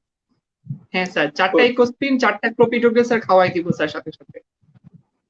গুড। আর সাথে তুমি অনেক সময় আমরা লিপিড লোয়ারিং এজেন্টও দেই, যদি লিপিড লোয়ারিং বেশি থাকুক আর না থাকুক, আমরা অ্যাটোরোমাস্টাটিন দিয়ে দিতে পারি। ঠিক আছে? এই হচ্ছে ব্যাপার। তো হ্যাঁ স্যার। ইনফিরিয়র এমআই এর তুমি এগুলা দিলা, সাথে পেশেন্ট যদি শকে থাকে, আমরা জানি ইনফিরিয়র এমআই এর সাথে রোগীর আরবি ইনফ্যাক্ট থাকে, এই কথাটা বলা হয় না হ্যাঁ আমার স্যার। ওই সময়। আরবি ইনফ্যাক্ট হচ্ছে তোমার রাইট সাইডেও ইনফেকশন রাইট হয়, ভেন্ট্রিকুলার। অথবা ইনফিরিয়র হ্যাঁ এমআই রোগীর পোস্টিরিয়র এমআইও হয় সাথে। এই ধরনের এক্সটেনশন হতে রোগীকে পারে। শকে চলে যায়, হ্যাঁ, শকে চলে যায়, তখন তুমি কি দিবা তাকে? স্যার ফ্লুইড চ্যালেঞ্জ দিব স্যার, নরমাল স্যালাইন যেটা স্যার 300 to 500 ml। আচ্ছা, অ্যাকুইট অ্যান্টেরিয়র এমআই যদি হয়, তাকে কি ফ্লুইড চ্যালেঞ্জ দিবা? না স্যার, সেখানে স্যার ফ্লুইড দিব না স্যার, ফ্লুইড ওভারলোডেড হয়ে যাবে পেশেন্টের এবং ওর আরো বেশি খারাপ হয়ে যেতে পারে স্যার। ব্যালেন্সটা রোগী খারাপ হয়ে যাবে। গুড। এই যে অ্যাকুইট, তুমি ইনফিরিয়র এমআই কে যে তুমি ফ্লুইড চ্যালেঞ্জ দিলা, দিলে লাভটা কি? স্যার দিলে হচ্ছে স্যার এটা ফ্র্যাঙ্ক স্টার্লিং লোকে স্যার ফলো করে স্যার, এর জন্য স্যার দেয়া হয় আর কি স্যার। যে লাভটা হচ্ছে স্যার যে ফ্র্যাঙ্ক স্টার্লিং ল যেটা sir, the state that Good. stroke volume of the left ventricle will be increased as the left ventricle volume increase due to myocyte stretches causing more forceful contraction. আচ্ছা, মানে তুমি যেটা বলতে চাচ্ছ যে volume দিলে length of cardiac muscle বড় হয়ে যাবে, তার ফোর্স অফ জি স্যার। কন্ট্রাকশনটা বাড়বে এবং তুমি নরমাল রিকভার করবে। Very good. তাহলে তাহলে আমরা দেখতেছি ইনফিরিয়র এমআই কে আমরা হচ্ছে ফ্লুইড চ্যালেঞ্জ দিলে রোগী শকটা সাথে সাথে রিকভার হয়ে যায়, তারপর তুমি হচ্ছে এমআই এর যে ম্যানেজমেন্ট সেটা ইভালুয়েট করে তুমি হচ্ছে পেশেন্টকে ওইভাবে ম্যানেজ করবা। ঠিক আছে? দেখো, অলরেডি ঠিক আছে। আমরা একটা ইসিজি তে আমরা মোটামুটি 3 মিনিট 4 মিনিট পার করে ফেলেছি। হ্যাঁ, এরপরে হয়তো তোমাকে অ্যাকুট এলবিএফ বলবে যে অ্যাকুট এলবিএফ এর ম্যানেজমেন্ট বলো, তুমি একটু বলো তো অ্যাকুট এলবিএফ এর রোগী আসলো, তাহলে তুমি তাকে কিভাবে ম্যানেজ করবে? অ্যাকুইডেল স্যার ভেপের 1 নম্বর ম্যানেজমেন্ট হচ্ছে প্রপড আপ পজিশন। ঠিক আছে, তুমি পেশেন্টকে কি করবা, 45 ডিগ্রি অ্যাঙ্গেলে শোয়ায় রাখবা, তারপরে পেশেন্টকে অক্সিজেন দিবা, যে কোনো এমআই রোগীকে অক্সিজেন দিবা, পেইন থাকলে প্যাথেটিন দিবা, অ্যাঞ্জাইনাল ড্রাগ দিলা পেশেন্টকে। যেহেতু তোমার হয় কি হয়, দুই পাশে ক্রেপস হয়, যে রোগীর ক্রেপস থাকে ফ্লুইড ওভারলোড হচ্ছে তাকে তুমি কি দিবা, ডায়োটিক দিবা, ফুসিমাইড দিবা ইনজেক্টেবল, যাতে তোমার ফ্লুইড গুলা কমে যায় এবং রোগী ব্রেথলেসনেস ফিল করবে না। তাহলে মোটামুটি এইভাবেই তোমাকে আগাবে। তারপর হয়তো বা ভিতর থেকে দুই একটা তোমার কার্ডিওলজিতে তাহলে তোমার 2.5 মিনিট পার হয়ে গেল, তখন হয়তো তোমাকে এন্ড্রোকাইন অথবা ইলেকট্রোলাইট এগুলো না কিছু বলতে পারে। অনেক সময় হাইপোক্যালেমিয়া নিয়ে একটা কোশ্চেন করে যে হাইপোক্যালেমিয়ার ইসিজি কি পাবা, সেক্ষেত্রে আমরা ইউএফ পাই, এটা একটু মাথায় খালি জাস্ট জেনে রাখো হাইপোক্যালেমিয়াটা। টিউএফ পাই। হ্যাঁ, আর এসটি ডিপ্রেশন পাই, এই তো এই কথাগুলো একটু মাথায় রাখলাম। এগুলা কিন্তু আসলে ধরবে না, এতদূর পর্যন্ত ওইভাবে যায় না, তাদের মাথায় থাকে না অন্য ব্রাঞ্চের বা অন্য সেক্টরের এন্ডোক্রাইন বা সাইকেট্রি এগুলা নিয়ে বা স্কিন নিয়ে এগুলা নিয়ে তখন একটু কথাবার্তা বলে সেরে দেয়। আর হার্ট ফেলার নিয়ে একটু যেতে পারে, যে হার্ট ফেলার রিসেন্ট ড্রাগ আদার্স ভ্যাকসিনেশন কখন করবা, এই তো ডায়াবেটিস নিয়ে একটু কয়েকটা কোশ্চেন করতে পারে, এগুলা নিয়ে পরে আমরা আলোচনা করবো এক সময়। তো মেহেদি, থ্যাংক স্যার ইউ, তুমি আমাদের একটা ভালোভাবে। কোয়েশ্চেন আসছিল স্যার, একজন স্যার জানতে চেয়েছে sir when to start CRP in cardiovascular disease. CRP sir কখন স্টার্ট মানে দিবে স্যার কার্ডিওভাস্কুলার ডিজিজের ক্ষেত্রে? আচ্ছা, এখন কার্ডিওভাস্কুলার ডিজিজ বলাটা তো জিনিসটা কেমন হয়ে গেল, সবই তো কার্ডিওভাস্কুলার ডিজিজ। সিআরপি আমরা কখন দেবো, ইন্ডিকেশন অফ সিআরপি, এটা খুব ইম্পর্টেন্ট একটা কোশ্চেন। সেটা হচ্ছে যে পেশেন্টের আমরা স্টোকস অ্যাডামস সিনড্রোম যেটাকে আমরা বলি, যে পেশেন্ট যদি আমরা কোনো কারণে যে পেশেন্টের সাডেন ডেথ, এরকম একটা ডেথ লাইক হয়ে গেছে বা সিনকোপ হয়ে গেছে, এই পেশেন্টকে আমরা সিআরপি দিতে পারি। আর একটা হচ্ছে পেশেন্ট ধরো ভিটি হয়েছে, ভিটির কারণে আমার কাছে কিছু নাই, আমি এখন পেশেন্টের অ্যাকুটেমাই হয়ে ভিটি হয়ে গেছে, ভেন্ট্রিকুলার টাকিকার্ডিয়া, হ্যাঁ, এই সময় তো পেশেন্ট পালস ব্রেক হয়ে যাবে, তখন তুমি হচ্ছে সিআরপি দিতে পারো। যদি যেহেতু তোমাকে তো নিয়ম কি, নিয়ম হচ্ছে তোমার ডিসি শক দিতে হবে, কিন্তু তুমি তো ডিসি শক দিতে পারতেছো না ওয়ার্ডে, এই সময় সিআরপি দিয়ে আমবিব্যাক দিয়ে তুমি পেশেন্টকে জাস্ট স্টেবল করে তারপর তুমি হয়তো বা পেশেন্টকে ওয়ার্ডে পাঠালাম। ঠিক আছে, তাহলে আমরা হচ্ছে ভিটিতে দিতে পারি, বা পেশেন্টের এরকম যে কার্ডিয়াক যদি সিনকোপ ডেভেলপ করে এরকম সময় আমরা সিআরপি দিতে পারি, যদি আমার ধন্যবাদ আদার্স স্যার। ফ্যাসিলিটি। আমরা একদম শেষ প্রান্তে চলে আসছি স্যার, আপনি খুব সুন্দর করে এত কম সময়ের মধ্যে সবকিছু স্যার কভার আপ দিয়েছেন। আসলে স্যার আজকে পুরো সেশনটিতে আমাদের সবচেয়ে ভালো যে জিনিসটা ছিল স্যার, আমরা লাস্টের দিকে স্যার একটা ডেমো ভাইভা আয়োজন করেছিলাম, যে জিনিসটা স্যার আমি আশা করি আমাদের ফাইনাল প্রুফ পরীক্ষার্থীদের অনেকটা পথ সহজ করে দিবে। আর স্যার আসলে আজকে যে যে টপিকস নিয়ে কথা বলেছেন স্যার, সব প্রত্যেকটা টপিকস ফাইনাল প্রুফ পরীক্ষার জন্য খুবই দরকারি ছিল। আর সেজন্য স্যার আপনাকে এক্সিস মেডিকেল স্কুলের পক্ষ থেকে অনেক বেশি শুভেচ্ছা। আপনি যে আপনার গুরুত্বপূর্ণ সময়গুলো ব্যয় করে স্যার আমাদেরকে এখানে আসছেন স্যার, সময় দিয়েছেন, সেজন্য স্যার অনেক ধন্যবাদ। আর স্যার যদি আমরা একদম লাস্টে চলে আসছি স্যার, আর কোনো যদি অ্যাডভাইস থাকে আমাদের পরীক্ষার্থীদের জন্য স্যার, সময় যেহেতু স্বল্প স্যার, আমরা কিভাবে সময় নষ্ট করবো না স্যার, বা কোন জিনিসটা নিয়ে স্যার সবচেয়ে বেশি ঘাটবো, মাথা ঘাটাবো স্যার, একটু যদি বলতেন আমরা শেষ করে দিব স্যার, একদম লাস্ট প্রান্তে চলে আসছি। প্রথম হচ্ছে সময় নষ্ট করা যাবে না তোমাদের, এটা হচ্ছে ফার্স্ট। আর হচ্ছে টপিকস ভাগ করে ফেলো, সময় ভাগ করে ফেলো। ভাইবা নিয়ে আমি যা বলছি, ধরো একটা সিস্টেমে এরকম গুরুত্বপূর্ণ টপিকস গুলাই পড়বা, গুরুত্বপূর্ণ জিনিসগুলো মাথায় রাখবা। দুনিয়ার যে যাই বলুক ভাই, অন্য কিছু মাথায় রাখার তোমাদের দরকার নাই। আমি মাহাতি একটু বলি 1 মিনিট। আমার হচ্ছে এক স্টুডেন্ট হচ্ছে গতবার, ওকে আমি বললাম এই লং কেস নিয়ে দুনিয়ার যে স্যার এরকম 40টা লং কেস, একজন বলে 15টা লং কেস, আমি ওকে বললাম যে তোমরা হচ্ছে এই 7টা লং কেস করবা, কারণ লং কেস আমরা সিলেক্ট করি, আমরা জানি যে কি লং কেস আমরা পরীক্ষার হলে দেই। তা আমি বললাম যে তোর হচ্ছে তোকে আমি তুই হচ্ছে স্ট্রোক করবি শুধু, আর কিছু করার দরকার নেই। ঠিক আছে, তো এমনি মজা করে বলছি যে তুই শুধু স্ট্রোক করবি আর অন্যগুলা হালকা ভাষা হালকা দেখে যাবি। আমি বলছি যে তোমরা যেটা হচ্ছে অনেকে করো কি, যে সব ভালো করে পড়তে দাও, সব কি ভালো করে পড়া সম্ভব, সব ভালো করে সম্ভব না, তুমি টার্গেট করবা, তোমাকে এখানে একটা জ্ঞান নিতে হবে যে আমি 3টা বা 5টা ভালো করে পড়বো। ও বলছে যে তোকে যদি স্ট্রোক পড়ে আর যদি স্ট্রোক না অনার্স না পাস তাহলে তোর খবর আছে। পরে দেখা গেছে কি ওর ওর পরীক্ষা হলেও আমি ছিলাম, দেখি যে ওর স্ট্রোকই পড়ছে, এবং স্ট্রোক লং কেস এত ভালো করে আমি পড়াইছি, এবং স্যাররা পরীক্ষা নেওয়ার সময় মানে এফসিবিএস পরীক্ষা নিচ্ছে না এমবিবিএস পরীক্ষা নিচ্ছে ভুলে গেছে, মানে সারা খুশিতে আসলে মানে অন্যরকম অবস্থা। তো আমি যেটা বলতে চাচ্ছি তোমরা ভাই অনেক পড়ো। আমি আজকে যা বলছি ভাইবা, এই যে মাহাদির সাথে আমি দোয়া করি মাহাদির এই অ্যাকুইটি ইনফ্লোর এমআই ভাইভাতে থাকুক এবং সে এরকম একটা ভাইবা দিক, এর বাইরে দেখা যাবে যে আর কোনো কোশ্চেন নাই। আমি ডেমো ভাইবাটা এই কারণে অ্যারেঞ্জ করছি যে এর বাইরে কিন্তু সারা কোশ্চেন করে না, জাস্ট এভাবেই কোশ্চেন করে এবং তোমাদের ভাইবা খুব সুন্দর হয়ে যায়। সুতরাং তোমাদের বেশি কিছু বানার দরকার নেই, জাস্ট মাথায় গুলো এভাবে রাখো, দেখবা যে সবার ভাবে সুন্দর হয়েছে। হয়তো ওর ইনফিরিয়র এমআই এর জায়গায় হয়তো অ্যান্টিরিয়র এমআই করবে। এখন যেটা করবা একদম টাইম বেঁধে অল্প অল্প করে যে একটা রুটিন করে ফেলো, রুটিন করে যে কোথায় কতটুকু টাইম দিবা, এটা খুব ইম্পর্টেন্ট। একটা জায়গায় যে জায়গায় অল্প টাইম দিলে হচ্ছে সেখানে তুমি বেশি টাইম দিবা না। তুমি এখন এমবিবিএস টা ভালোভাবে পাস করো, তারপরে তুমি হচ্ছে আদার্স পড়াশোনা বা আদার্স অনেক কিছু বলবো। আমি তো বললাম যে সিবিএস 5 বছর পড়তে পারবা, কিন্তু এখন এই ভাইবার জন্য আমি যা বলছি এর বাইরে আর কিছু করার দরকার নেই। আমি তোমাদের সবার এই করোনা কালীন সুস্থতা কামনা করি এবং তোমরা সামনে ইনশাল্লাহ ভালো পরীক্ষা দাও, সবাই খুব ভালো ডাক্তার হও এবং সুস্থ থাকো, তোমাদের বাবা মা ভালো থাকুক। আমার জন্য দোয়া করো, আমার ফ্যামিলির জন্য দোয়া করো, আমরা ভালো থাকি। সবশেষে আমি অ্যাক্সেস মেডিকেলকে অত্যন্ত ধন্যবাদ দিচ্ছি যে তাদের যে এই প্ল্যাটফর্ম, এবং আমি মনে করি যে আমাদের পুরা ডাক্তার সমাজকে এবং আমাদের এই যে আপকামিং মেডিকেল স্টুডেন্টকে, এদেরকে সুন্দরভাবে গড়ে তোলার যে এদের উদ্যোগ, এটা আরো বেশি ভালো হোক এবং আরো বেশি সাকসেসফুলতার সহিত পরবর্তীতে চলুক। এক্সেসের জন্য শুভকামনা করে, এবং মাহাদি তুমি অনেক মানে সুন্দরভাবে আমার সাথে কোঅপারেট করছো, জন্য তোমাকে আরো স্পেশাল ধন্যবাদ।